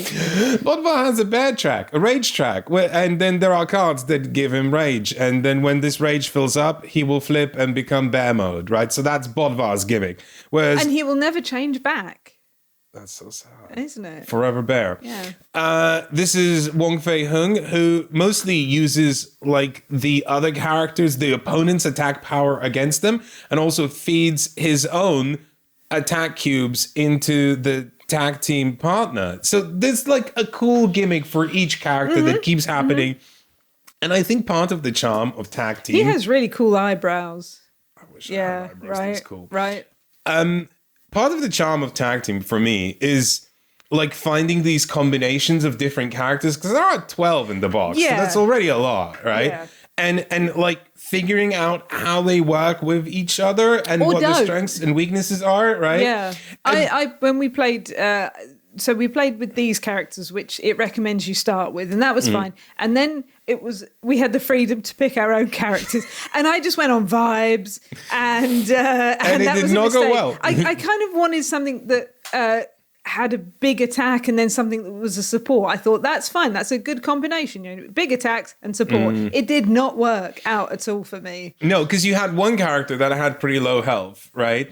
And another character who hurt their partner Yeah. to like Yeah. buff themselves up. And it's like, this is a bad combination. But I didn't know that. I didn't know that. But that's part of the charm is of this part of the game. charm. It's like discovering what works well together, what doesn't. But also this kind of, for board games, unique novel mechanism of like, oh yeah, we actually like, we have no control over what cards we play, but we have control over the sequence of cards where we can offset it. Yeah, exactly. And I think it makes it more interesting that you are playing the 2 characters, because the character, you know, when you reveal the cards, whichever characters you have revealed will be doing things with each other. The support character or the other character won't be doing anything, like, unless, you know, they have an ability that affects both, right? So you're also balancing up, okay, which character do I put where? Like, where do I insert the cards? So I've got, you know, I picked this new card. That's my character that has a lot of boats. Where do I put this best in the deck that it will affect you and it won't like hurt my character? Do you know what I mean? Like, I do know what you mean, yeah. Because they have different levels of health. They have different abilities. Yeah. Right? So what punishment can they take from and what can they do back? Exactly. Like It's Bodvar, smart. when he transforms, his health will become the number of like power cubes that he has, right? So you kind of don't mind hurting him at the beginning. Yeah. Especially because you get an extra power cube, like somewhere down the health track. And you're going like, hey, like it doesn't matter if he gets hit a couple of times. Just transform, get a lot of his health back, especially if he manages to get those power cubes. So pairing him with a character that like damages the partner actually could be a pretty good strategy if it works out, right? But there is this like very tricky balancing mechanism with the programming aspect of the game, where even if like you have two characters that complement each other very well, there's still that element of execution of like, how are these cards going to fall together? And because you shuffle both the characters' decks together into one deck and then draw free at the end of every round, you don't quite know whether you're going to get the right cards to complement each other as well, right? Yeah, exactly. It's very clever. I really enjoyed it. It's not my favorite thing, mostly because I just like the 2-player kind of beat 'em up experience. There's so much already in this, and this is different. This doesn't feel like other games in this genre. This doesn't feel like Magic the Gathering at all. This doesn't feel like games like Exceed or BattleCon. Do you remember we played BattleCon ages ago? Yeah. It's not quite like those, and it's a lot less finicky than those as well. I don't know if this is intentional, but I think this is a game that you can't take too seriously. Like you mentioned Magic the Gathering, which is a game that you play quite seriously. Yeah, there's like competitions, build their decks, like there's tournaments, right? And I think this is a game that you play for fun. and you just have a good time, sort of trying to, maybe trying to get the best characters together that you can, but also maybe going, well, let's see what happens. Right. If we put these two characters together and trying to work out how best to deal with that situation that you've put yourself in. The see what happens aspect is like a really big appeal of this because each time you play, like it is almost like a revelation of like, okay, so I've pressed the button effectively. I've chose a button to press. Like, what's gonna happen? Let's see. And then it kind of a fish or a lump of poo. It keeps cycling and resolving itself, and that's definitely like an appealing part of this game for me, at least. Sure. I know you liked it a little less than I did. Yeah, because I'm not big kind of 2-player head-to-head. I don't like the battlers sometimes because I never quite know where I am with them. But I think I like this more than some others because of that programming element. And I do like programming. But having said that, there is a kind of memory element to it. If you are able to remember what the order of the cards are, you are going to do better because when you get your new card, you're going to be able to slot it in better. And I know that the other player will also kind of change their order, or has the ability to change their order slightly by slotting their card in somewhere else. But you're going to have an idea of what's going to be played out. And I think I don't have a good memory, right? So I think that I'm not very good at that. But I still had a nice time playing it. There is this very uncomfortable sense within this game where you're like, wait, what's the sequence? And you try to remember, but then you realize this sequence can be offset at like any stage of the sequence. Yeah. And you try to puzzle out, wait, so if they offset it there, how does this move the cards? And then your brain breaks at that moment and you go, you know what? It doesn't matter. Well, let's try. See. And you see where they've put that card. And you go, oh, okay, they've put that card there. What can I do to make that better? And then you try to remember that sequence. And then you go, wait, what if they offset that sequence there? And it keeps looping and looping and looping. The Granny went to market and bought an apple, and Granny went to market and bought an apple and a banana. Granny went to market and bought an apple. It was like if Granny did the alphabet, but then you just chucked random things in the middle of like letters. Yeah. It feels like that. It's good. It's definitely unique and discomfort-inducing in a very particular way. But it's also fun because if you do manage to just like let go and go, yeah, whatever, okay, and then you're having a nice time. At number 4, we have number 1. as in number one on the global post-Essen hotness is Recall. It's only number 4 in our list because we didn't think it was the best. We thought it was pretty good. So this is a sequel to a popular Euro game called Revive, which is mechanically compelling and thematically a jumble, I want to say. like the whole setting. Thematically a jumble. Yeah, thematically. Well, sorry, Revive or Recall? Both of them. Both, okay. Both. Yeah. You know, the idea of Revive is that you're like, after 4,000 years or whatever, humanity has come back from the ground to rebuild civilization. Okay. And this is clearly like maybe 4,000 years after that, where like they did not rebuild civilization. And then there's just like, yeah, let's remember what all of this was about. You know, that's kind of the setting. Let's get back to our roots. And that's a fine setting. I'm not criticizing it. I'm saying nothing about this gameplay evokes that idea in any way, apart from that, like, you discover things. You go to land and you explore the land. You explore it, but you can turn it round to how you want to turn the land. Yeah, the land can be what you want it to be. The land is on tectonic plates that you could just like roundabout. You know, can, it's how it is in the real world, isn't it? Magellan was like, and I'll put this ocean here, and the world is round. And that's what the game is about. And robots. Yes. So this is kind of like an action selection game where you have this big player board and you slot these keys into action slots. So these action slots are predetermined. They do like some specific things. But the keys are not predetermined. So the keys themselves you start with, they don't do anything. Yeah. But then later, the ones you get that are upgraded, they have like effects on them. So you can combine basically effects on keys with effects on action slots. But mostly what you're doing is you are going up on tracks. You're exploring new territories. You're building 3 different types of buildings, and one of those types has 3 different types within one of the types. So there's technically 5 different types of buildings, and you're getting bonuses for building those buildings, and you need people to build the buildings. So you get more people, you spread them out, you build more buildings, you go up on tracks. That's the game. Is it very involved? Yes. Is it very bonusy, and like you get one thing and then you spend it on another thing to get a third thing and fourth thing and so on? Well, hopefully. Yeah. That's the idea. Yeah. That's kind of the idea. And we've seen a lot of games like that. I will say that this is broadly very enjoyable. I had a good time.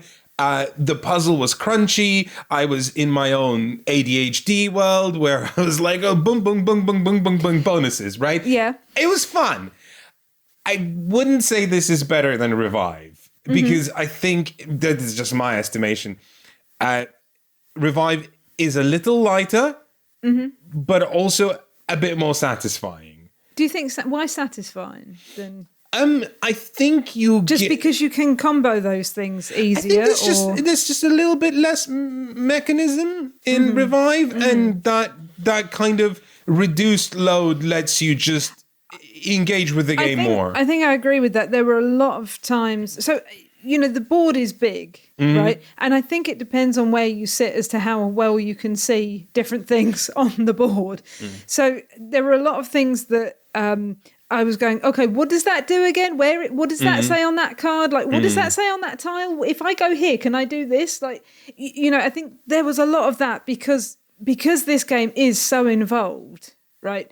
I think it is the kind of game that rewards you for playing it more because you will get to know what these symbols mean. I did struggle a bit with the iconography in this game. It's a very because there is muddy so looking much game. A lot of it is very white, and very like aggressively white in such a way where it's like so in your face.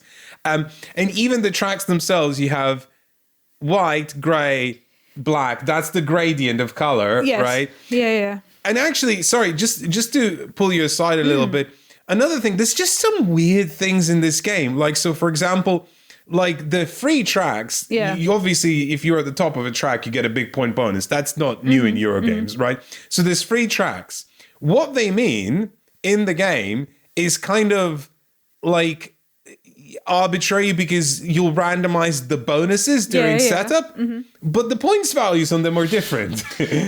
Right? Yeah. And I guess that maybe includes variety, but it's something that we've noticed maybe about 3/4 of the way into the game that, wait a minute, I was going up on the track that rewards me like 12 points.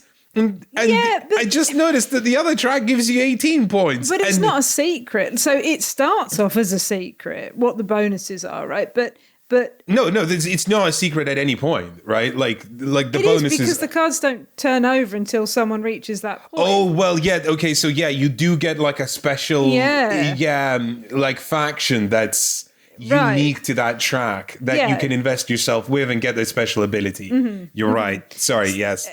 And then you go, oh no, this isn't the one that I really want. But never mind. It's hard. I don't know if it's hard to balance those 3 tracks though, or if you're just going, okay, well, I'm just going to go up to the top of the one that I can. Yeah. Or the one that's the most points. Is the difference of, what is that, 6 points between the highest and the lowest. So it's quite significant. Although it is quite a high scoring game, so maybe it's not that significant. I haven't counted, but I wonder if there's less of these grey pips that let you go up on that specific track, making it harder to go up on it. Possibly. It's hard to say. We don't have that much experience with this game. We've only played it once. Correct. It was one of our earliest plays at Spiel. And I will say that broadly everyone left the game satisfied, but also broadly everyone left the game tired. And those of us who have played Revive went, I'm not sure that this is better. Right? I think whilst we were playing it, I was enjoying it more than I had Revive, honestly. Simply because there was so much to think about and do. And I like, I do like it. I'm not very good at it, but I do like it when a game allows you to, it's kind of sandboxy almost, that you could do this or you could do this. You can explore, you can build buildings, you can, go up the tracks, you can upgrade your robots. Like the Eurogame thing. The Eurogame thing. But when there are so many things to do, you can collect these cubes, you can collect these pips, you can, and it has big Eurogame energy, right? For that. It does. So I think because of that, when we were playing, I was enjoying it more than Revive. But at the end of it, my brain just collapsed into a pile of mush. And I didn't even do that well. And because, again, while I enjoy that, I'm not good at it because I tend to, try and do a bit of everything. And of course, that doesn't really work because I want to see what they all do. But I enjoyed the keys very much. I enjoyed being able to upgrade the robots. And because you can choose what the new keys do and the way that they upgrade. And there's like tiers for the keys as well. So if you start off with a yellow key, which is the easiest to get, has the smallest reward, but then you can upgrade it to green one key. And then you can upgrade it to a black one. Key, so that's fun, because you're like not locked into this choice permanently. You kind of get sort of hey, this could be something better down the line. Right. I didn't do particularly well, but I don't think I came that far behind. I think everyone was pretty close. But I never felt that I didn't have something to do. I was never taking the get $1 action type action. I always felt like, okay, well, if I do this, then I can do this, then I can do this, and I can do this.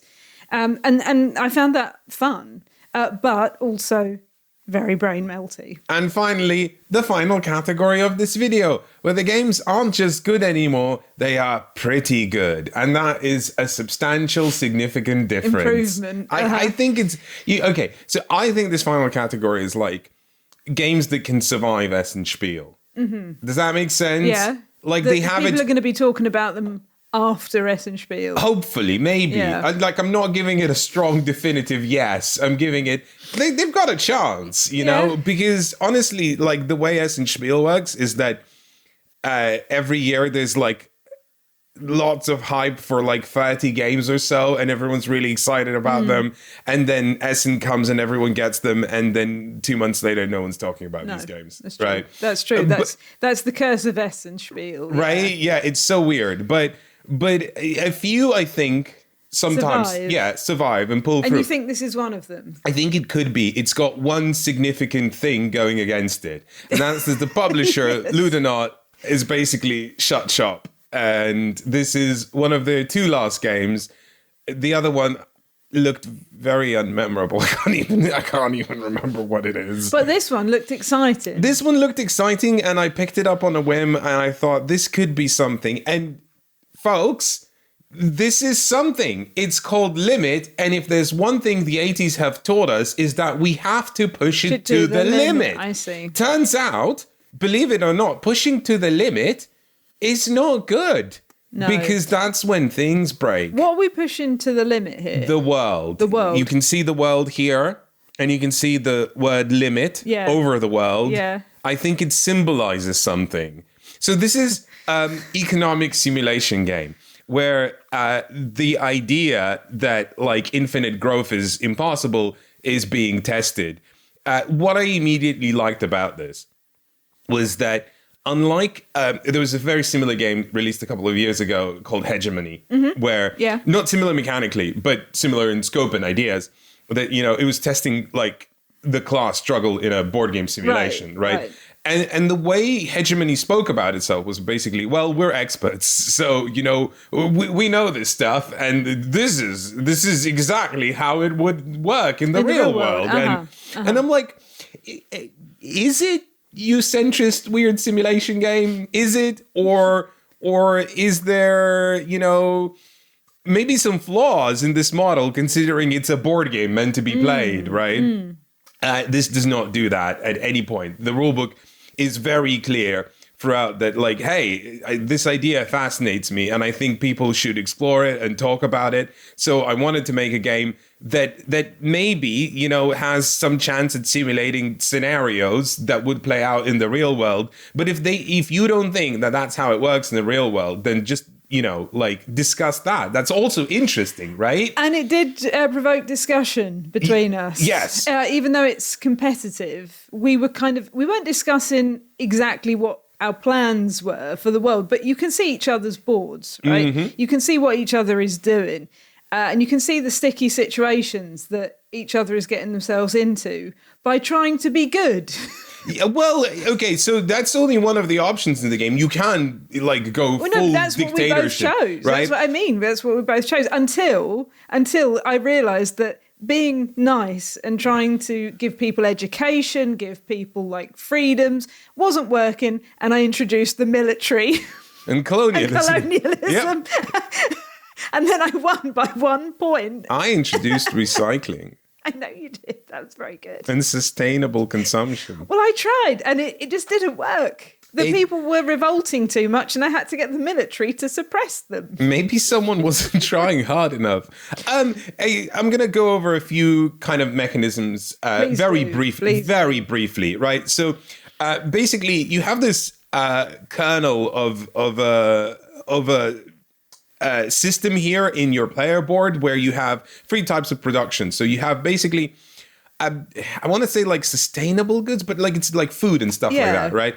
Then you have industrial goods, and then you have military and economy goods. I think the top one is like agriculture. Yeah, it's like agriculture. So you're trying to constantly push these up because you need these resources. Why do you need them? Because you also have population, and the population and they want stuff. Right, they need stuff like food to survive, right? So they keep eating. You need to keep making stuff for them. Then they need industrial goods, so you also need to keep making those. And then they start revolting because there's this track of like, people are happy, people are not happy, right? So if they're not happy, you need to introduce the military. And even if you don't introduce the military, like, you still gain military resources as things go on. And like, if you have too much, you basically start a Cold War. So you need to start spending them somewhere, right? And there's also you can't beef up your military too much without worrying everyone else. Right, exactly. And there's also like these 5 tracks here, which is like 5 different social classes from A to E. and their well-being. And basically, the more they go up, the more it changes the rules of the game. Yeah. The key thing being that A can never be lower than Yes. B can never be lower than C. Yeah, you can't have E being at the top and A being at the bottom. That's just not how life works. It is. And there's also like this track here in the center of the table where it's a kind of like a public market where you can buy, sell, and adjust prices of various goods and resources. But the way the game is designed is that there are various pressure points. Like at the beginning of every round, in the 7 rounds, you're going to pick a deck, and it's like this, the social cards and the industrial cards and the military and economy cards. So let's say I want to introduce some social policies. I would draw, at the beginning of the game, you would draw 5 cards, and you would be like, I can only have one of them. So you're going to start introducing, let's say I drew vegetarianism, right? So this is going to reduce how much people consume of your agricultural goods, but it's also going to temporarily increase in happiness just a little bit, which you can fix with the military. It's fine. And so this card is a permanent effect. There are also effects that are instantaneous effects, as in like you play it, for example, education, you know, like you'll pay some money equal to your population, and then you will increase one of your social welfare, classes by one, right? Yeah. Like, so like that's an instant effect. But the thing is, this effect you can play every round. When you play it, the card isn't discarded. It just goes back to your hand because it's like, hey, you can keep maintaining these policies through every epoch. And this is the sort of like system where like you are trying to manage your resources and you're trying to make things go up. But the way the system is designed is that there are various pressure points on this board. So for example, if I suddenly start producing too many industrial goods, which I will need because my like population demands it, right. I start using pollution, like gaining pollution and using up oil, which is a very limited resource. And just like in the real world. Yeah, right. And like once this production is at this level, it's not like you can just stop and go down. No, this is something you have to deal with every round. And then what's scary about it is that it's not just that like, oh, I've reached this threshold where things are bad. It's that I need to push this threshold further because the population keeps growing. Yeah. And it is... So you're growing the population and thereby making more pollution, more using up more oil. And so these cards are like this sort of... They're sort of like get out of jail free cards in a way for one of your problems, right? They will fix one of your problems, maybe a little bit, but also they will introduce like their own problems. And so it's problems the game. And I think this is very broadly exciting. Where I'm going to temper people's like excitement down is that a lot of this game is basically using this reference sheet. And then you have this little like tab, and then you check your like class's level, and then you basically go step, step, step, step, step, step, step. And a lot of these are just like automatic steps, as in you have to do these, and there's like almost sometimes no choices. There's like feed your people and so on, right? So there's a lot of upkeep. Right, it was very admin. Procedural, but I didn't mind that because you never were surprised by what you had to do next. Although I was. I say that you never are because you can literally see on the sheet what is going to happen next. And even so, I was going, oh no, I thought I was fine. And I suddenly don't have enough resources to do this thing. So I didn't mind that at all. And I think, you know, when you look at it, it looks a bit intimidating. But actually, it's just like, you know, having an index of things that, you know, you need to follow. So I didn't mind that at all. But you're right, it is a bit maybe too procedural for some people. But it is also a game that's broadly very funny. So, for example, one of the cards is tourism, as in like if you play the tourism card, you're first of all going to trash some money from the World Bank, right? Like a little bit. It's not a big deal. It doesn't matter, right? Like it's fine. But then you get to steal some money from your opponent. And it's like, oh, that makes sense. I'm sending my tourists to their country. Or the other way, no, I'm taking their tourists into my country. Right. You know, I'm making some money. This is great. So I play the tourism card. And then Elaine plays the tourism card. So basically, we took money from each other in the same amount. it all evened out to zero. But then we trashed the World Bank of its supply of money. Yeah. It looks like it has a lot of money in it. Yeah. And you think, oh, it's going to be fine. And then it's not fine. Yeah, it's that joke about like, you know, if you give me $100 and then I give you $100, nothing happens. What do you mean nothing happens? We changed the GDP, you know? Yeah. Like, it's like it's that, right? Yeah. Like, and so it's pretty cool because then things start happening like, oh, we ran out of money in the World Bank and suddenly there's a financial crisis that starts happening, and then more financial crises might start happening. And we felt, I think, that we were barely scratching the surface of this game in this 2-player game where we both played the game in a way where it's like, I'm just trying to make a nice nation that like survives and, you know, like maybe does a little bit colonialism on the side, maybe does a little bit of pollutant extract, some minor fracking between friends, you know, what does that even mean? I mean, there's a weird kind of mechanism too where, because it almost feels semi-cooperative in some ways, like you're trying to keep money in the World Bank. You're trying not to tank that figure. But I mean, you're still playing competitively, but there are cards as well, like humanitarian aid, where any player can donate into that amount. I think it was $50, and any player can donate into that. And then the player that has played that card gets an extra bonus, but everyone gets a bonus, and whether they've paid into it or not. There's an element of negotiation there, right? That where you can all be like, hey, we can fix this situation a little bit, and it kind of does matter because, you know, like with the humanitarian aid card, it removes like those, what are they called? Conflict tokens or something like that, you know?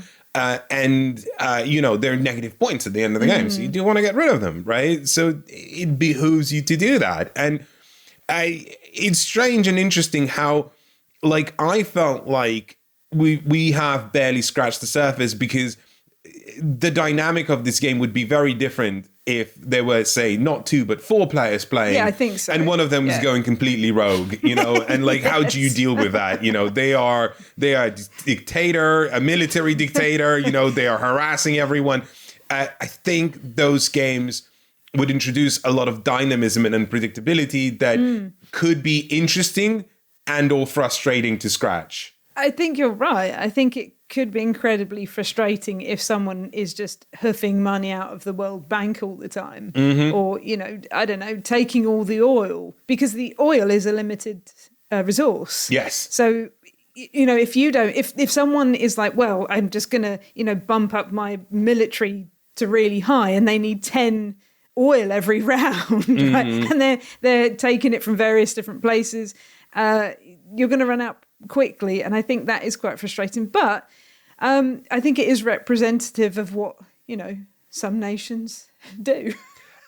Just a few minor notes in the production of this game. Like, broadly, I'm very excited by it. A few things that I didn't love was that there are edge cases in the rule book where it feels a little bit woolly about how it should work. And, you know, like the response of the designer is basically, well, you know, how do you think it should work? Yeah. You know, that kind of thing. Yeah. Because I do respect the approach that the designer is not treating this game as a kind of a, you know, like, you know, final stop where like, this is how this works. It's not right? didactic. No, is that what you mean? Yes, exactly. Yeah. Right. But at the same time, it does make for it being a sort of a loosey-goosey experience. But the world is a loosey-goosey experience. Well, life is a loosey-goosey experience. The second thing that I don't love is the stock image artwork on these cards. Like they just don't scream excitement for me. And like the production is broadly fine, but like there's a lot of little bits that all have to be kept in these cardboard tuck boxes, and the way these tuck boxes, one second, I'm going to just fish one out. YouTube magic. The way these tuck boxes work is basically you're meant to store a bunch of loose components in here, but like they're not secure. Yeah. So they fall out. Yeah, you end up having to get a baggie anyway and put the baggie in the tuck box because otherwise the components will be all over the box. So not like the best production in the world, and there is that element of this being like the last game before the publisher shutters its doors, which sad, incredibly, incredibly sad. But also, what does that mean for the game's future? Is this going to be broadly available? Will people be able to pick it up? And if it does become an exciting hit, like what happens to the game next?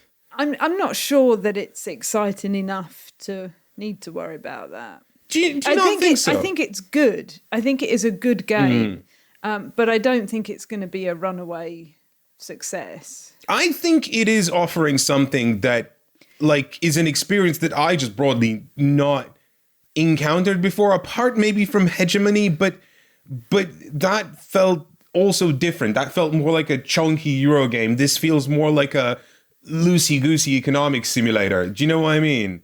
Like, this isn't as meaty, and it's actually really easy to teach because there's in the rulebook it suggests to do a rolling teach, as in just like say this is what we're doing and start playing and go through round one and people will pick it up, and that's exactly what we did and it worked. Right? I just wonder if thematically I think it's incredibly clever. I think like what you're doing is you're a nation and you're trying to succeed.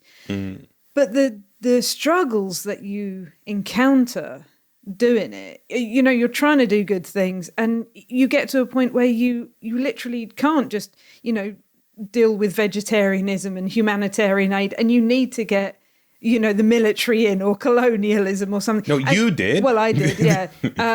Well, you had to get the military in at one point as well. Anyway, but I wonder if the gameplay... It was just some very light military, Elaine. How you feel when you're playing this game is a bit too sad, because the world that we live in is very sad. Sure, yeah.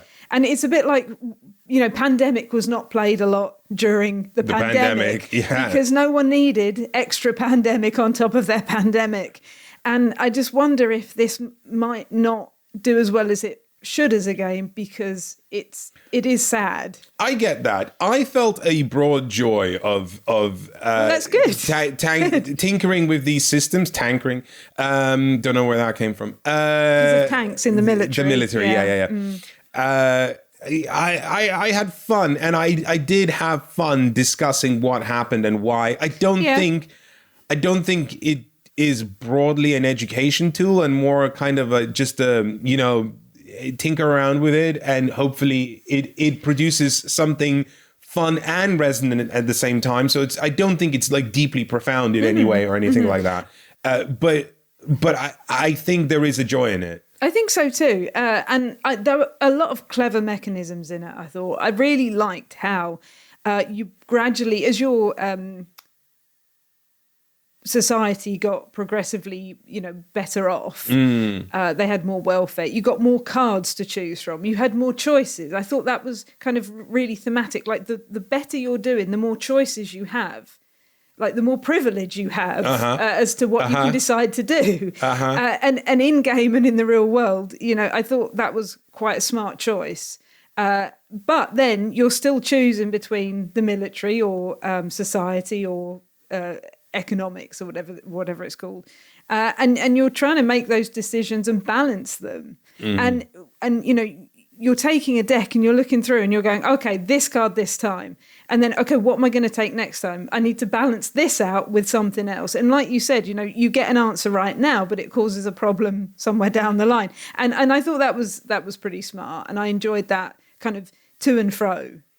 I am looking forward to more plays of this. Definitely something that we're gonna keep exploring. Especially there's also like an allies like you can make alliances and stuff like that.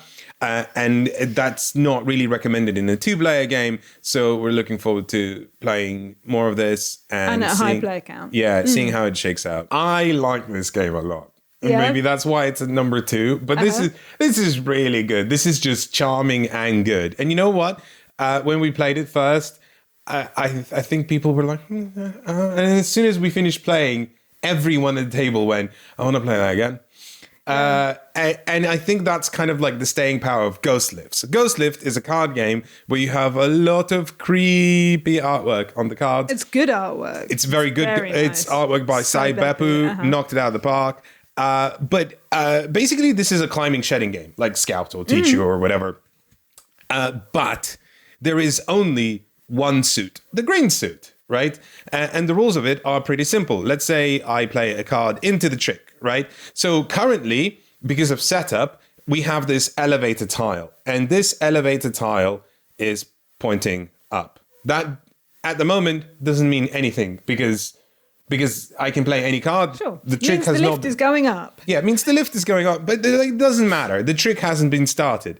No. But let's say I start the trick, and I always have to start with one card with a 10, right? And that 10 has an arrow pointing down, which means we immediately start going down. So Elaine can then follow this trick with a 7. because it's lower than 10, right? But also the 7 has an arrow pointing up, which means we are going up, right? Now, when I play the next card into the trick, I can play basically the same amount of cards as Elaine has played, 1, or 1 card more. So I could play 2 cards as long as they are the same. So I would, for example, play 2 8s. And that's fine because it's higher than 7. There's 2 cards and there is an arrow going down. So that means the lift is going down. Some 8s will not have an arrow on them. And where I have this situation in my hand, so for example, here's 2 8s, the lift is going up. I play these 2 8s, and then Elaine has to play 2 cards higher than 8. Yes. Good luck. I don't have that. I win the trick. You win the trick. Right. And that's basically the game. The objective, as in any climbing shedding game, is to shed out your hand. We haven't spoken about these little ghosties and what happened. That's what happened when you still have. But I have all 7s because we didn't shuffle this deck well. But I have 7s in my hand, so I must take a little 7 ghosty and put him in front of me. Yeah, and next time you also end up with 7s in your hand. He gets worse. And next time you end up with 7s in your hand. It's very sad. It's very sad. It's very sad. You lose the game. And in fact, you are the only person to lose the game. I am. In this game, one person loses, everyone else wins. Because I get haunted, you see. It's very sad. Yeah. Apparently, so the thematically, this game, right, we are meddling kids. And we've gone into this haunted house where there are ghosts going up and down in the lift trying to find their way home. And we're like, what if we muck about with this? And press some buttons. We muck about and find out is what happens. Okay. Yeah. So, one rule I haven't explained. Anytime you play cards into the trick or pass, you can take cards from the center. Mm-hmm. Like any card that's there in the center is, available. But if you take a card, you must refill it. And if you refill it with something by chance that is the same number, let's pretend it's this. You put over a 7, and right. then you put over a 7 again. It goes on top of the 7. Yeah, so someone could take 2 7s, yes. for example, which could help fix their hand or whatever, ruin their hand. Or ruin their hand. Even though you don't want technically more cards, you have the options of taking more cards to make the cards that you have maybe stronger because you can play like a higher tier set. Yeah. That's broadly it. And I think the genius of this game is its simplicity and just sheer amount of fun you have whilst playing it, because it takes those elements of Scout where like Scout, it's just like you have all these numbers, but you can't change the order, right? This is here. It's much less restrictive, but that up or down mechanism is ingenious. There are elements that you notice as you start playing. For example, there are no 2s that point upwards. Right. 2s, if they have an arrow, they always point downwards, which means 2 is an incredibly powerful card because you can be like, here's free 2s. Do you have free 1s? If you don't, then suck it. Sorry. Right? Yeah. So yeah, it's a difficult game. It is a difficult game. And we had a lot of fun, I think, when we played this. And I think you're right that I have to pick you up on this. It's not a difficult game. It's difficult to make those decisions because whether you take cards or not is your choice. You don't have to. So you might be like, well, there's a 9 there. That will be really helpful to me. Because I have another 9 in my hand. So I take, the 9 and then someone plays a down arrow and you're like, oh, okay. What can I do with this? Because, I want to play a higher card and I can't. So That is what I was talking about. No, I get what you're saying. The rules are simple, but the decisions are crunchy, is what you're saying. Yeah, I can get behind that. I broadly recommend this. I think this is great. I think this is one of the best trick takers I've played in a long while. Really? Yeah, really. Yeah, good. I just really enjoyed it. It's very satisfying to play. It's moreish, but it's also one of those trick taking games that's good for, chewing the fat. When you're not actually looking for a game, you're just kind of winding down and you want to play something that's just fun and satisfying and you get to chat. It's very social. It's great. Would 10 out of 10 recommended. One problem. So this is published by publisher Endgames, which I believe is the same publisher that did Nokosu Dice. Yeah, correct. Yeah. And if there's one thing that people who are into trick-taking games know is that Nokosu Dice is notoriously unavailable. Yeah. This is a very small publisher, and Ghost Lift sold out pretty quick as a Spiel, which means this will be notoriously unavailable. I know there are some dedicated shops that import games from Japan. Like, so for example, in UK, it's travel-games.co.uk. And Little then, shout out there. Yeah. what are you going to do? It's not like these games are easy to find, right? No. I know US has their own website. Yeah. I don't remember what it is. So I don't know. Like, if you can find it, great. Or if someone has it, it's worth a play. Yeah. Otherwise, this might be a little bit hard. And it might come back at Essen next year, because they had Nokosu Dice at Essen this year, right? So maybe next year they'll bring back more if there's demand for them. It is extremely on brand for us to put Ian O'Toole game, who's a convention buddy of ours. I mean, he's an artist, he's not a designer, but that's half the game, right? Yeah. At number one, so this disclaimer of bias here. But also, this is the best game I played at the convention. For me, it was the most satisfying one.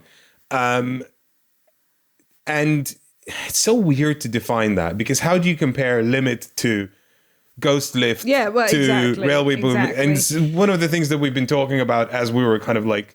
It is, trying to figure out this list. Yeah, how to rank these games. And the ultimate gist of it is that none of these rankings matter. Like, you can take the top 5 games and interchange them and like they'd be fine. They're all pretty satisfying in their own different ways and represent the broad range that the hobby has to cover. But I had the most fun playing this, and it's because it's extremely NPI in the things that I like. It's trains, auctions, and Eurogame. Like, combine these 3 elements together and you have Hisashi Hayashi's Railway Boom. So you might be familiar with this designer. He recently won Spiel des Jahres with Bombbusters, a very different game. Yes. And a game that we kind of bounced off of a bit. Yeah, we didn't dig it, but he's designed Trick of the Rails, which is a trick-taking 18xx sort of ish game. Not really, but riffing on those motifs. And he's also designed a Yokohama, which is a Euro game that introduced welcome movement to the world. So this is sort of taking the idea of cube rails. Yeah. And again, sort of making a game that works within the scope of cube rails, but also isn't quite cube rails. So if you played games like Irish Gauge, or Chicago Express, this might feel familiar, but also not quite like that. It has some of the same sort of patterns, Yeah, in terms that you will be, dotting trains across the landscape, trying to make routes and connect places on the map, right? And there are auctions, but also extremely Eurogame, right? There are things that will combine with other things that will score you points, and there's so many auctions. This, like, everything in this game is constantly being auctioned off. Yes, I mean, that's the whole game. It's just it's auction after auction after auction. Sorry, I was just going to say it takes away the shares part of like any train games or any like 18xx or cube rails type games. There are no shares in this. No. You're not buying and selling. But what you are doing is collecting resources like in a Euro game. So, it kind of combines the two elements together very well. Yes. I thought. It feels seamless. It feels smooth. It does. In a way where it's like, oh, it was always meant to be like this, right? And so I just had fun with it in a way that, like, I don't have any good words to articulate apart from I'm every moment of this game, I am just enjoying myself. Good. Yeah. I don't generally like auctions that much. I struggle with them. We know this. We all know this. And for a game that is essentially just auction after auction, I didn't have a problem with that at all. Because I think there are maybe it's like you just get used to it. You know, you just get used to it happening over and over and over again. Stockholm syndrome. Yeah, something like that. But no, I think it was because you're using different resources every time. Yes. You're not trying, it's like generally, or quite often in an auction, you have one resource that you have to spend for the auction, money or whatever. But whereas this, you're using wood, then you're using money, then you're using purple, whatever purple is. Gears. You're using gears to auction those off for very different things. So you have a choice of okay, well, I don't want to spend too much on this auction because I don't need this thing that it gives me that much. And I because of that, I think I didn't struggle with knowing how much to bid. Yeah, I'm going to give people a little bit of an overview what it is actually you're auctioning off. And first up, there's a player board. On it, you have resources on the right and you have income of those resources on the left. So whilst you might be getting resources from one thing or another and spending them, you'll move these pips down or up. But you also have income, which will broadly just go up. And at one point during the round, it will just give you a chunk of those resources based on how high your income is. So there's a lot of levers here already. But then each of these resources, as you mentioned, is used for a different auction. What kind of auctions are there? First up, you will be getting new locomotives and new carriages for those locomotives. These carriages have ways to get various things, like, for example, make different kinds of resources, and they have different properties, like how much coal you need to operate these locomotives and or carriages.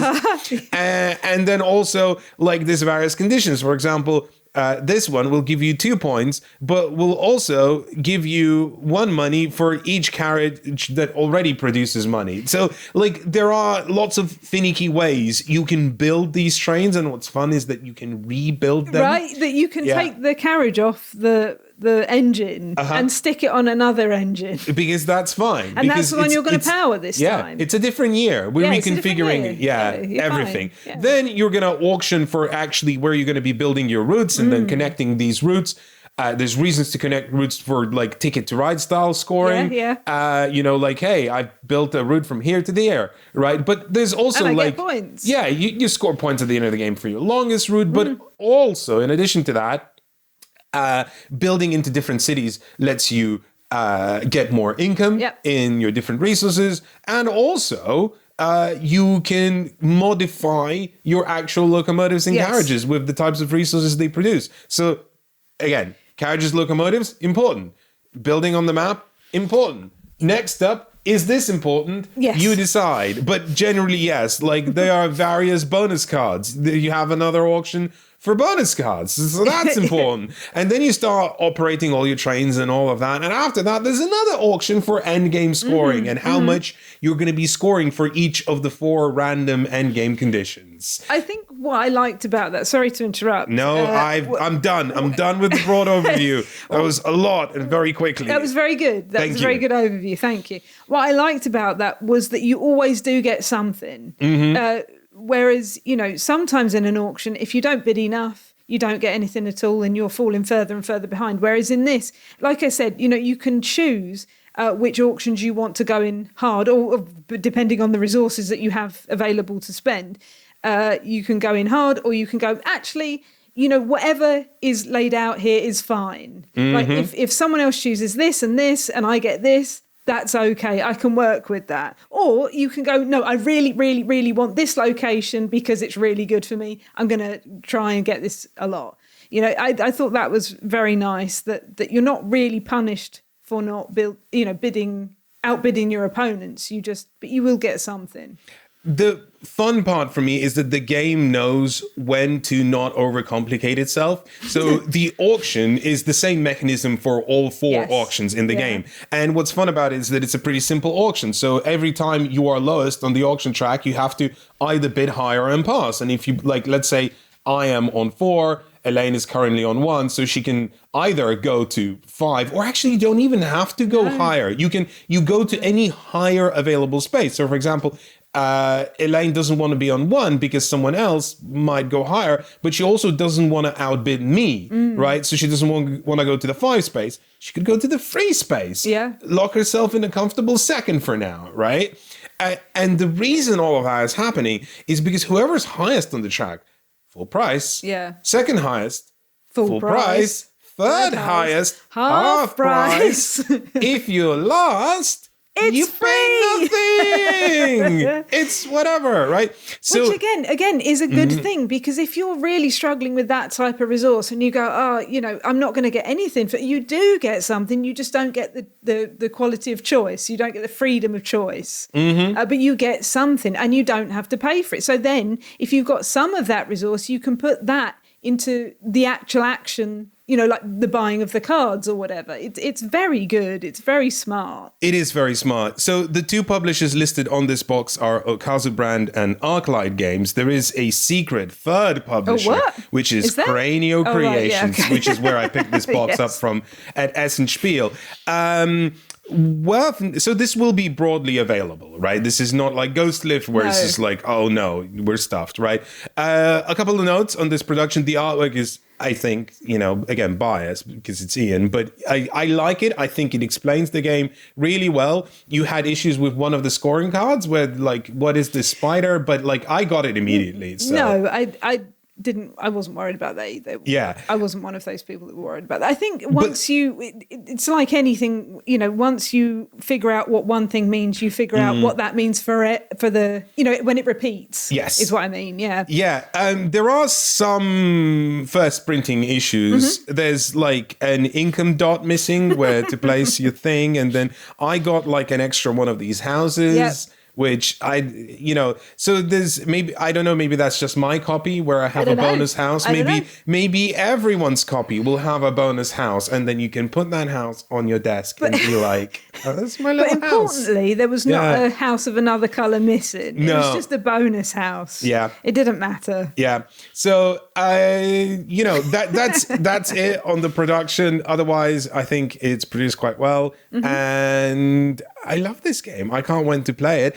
I am really looking forward to trying it at 2 because it does play at 2. And this might be the first sort of Cube Rails adjacent game that actually plays pretty great at 2 because it's so Eurogamey, right?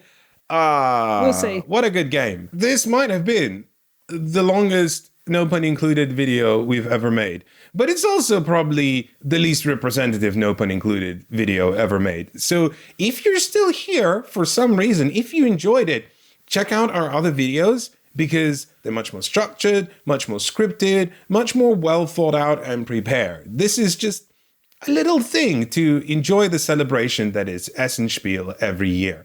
A couple of notes about us. We are an entirely independent board game reviewing channel. We don't have deals with publishers. We don't accept review copies. And we also have a Patreon, which is how we make our money. So if you value independent board game critique, please consider supporting us. And finally, this will be the video that takes us over 100,000 subscribers. What a time to become one of them. See you soon.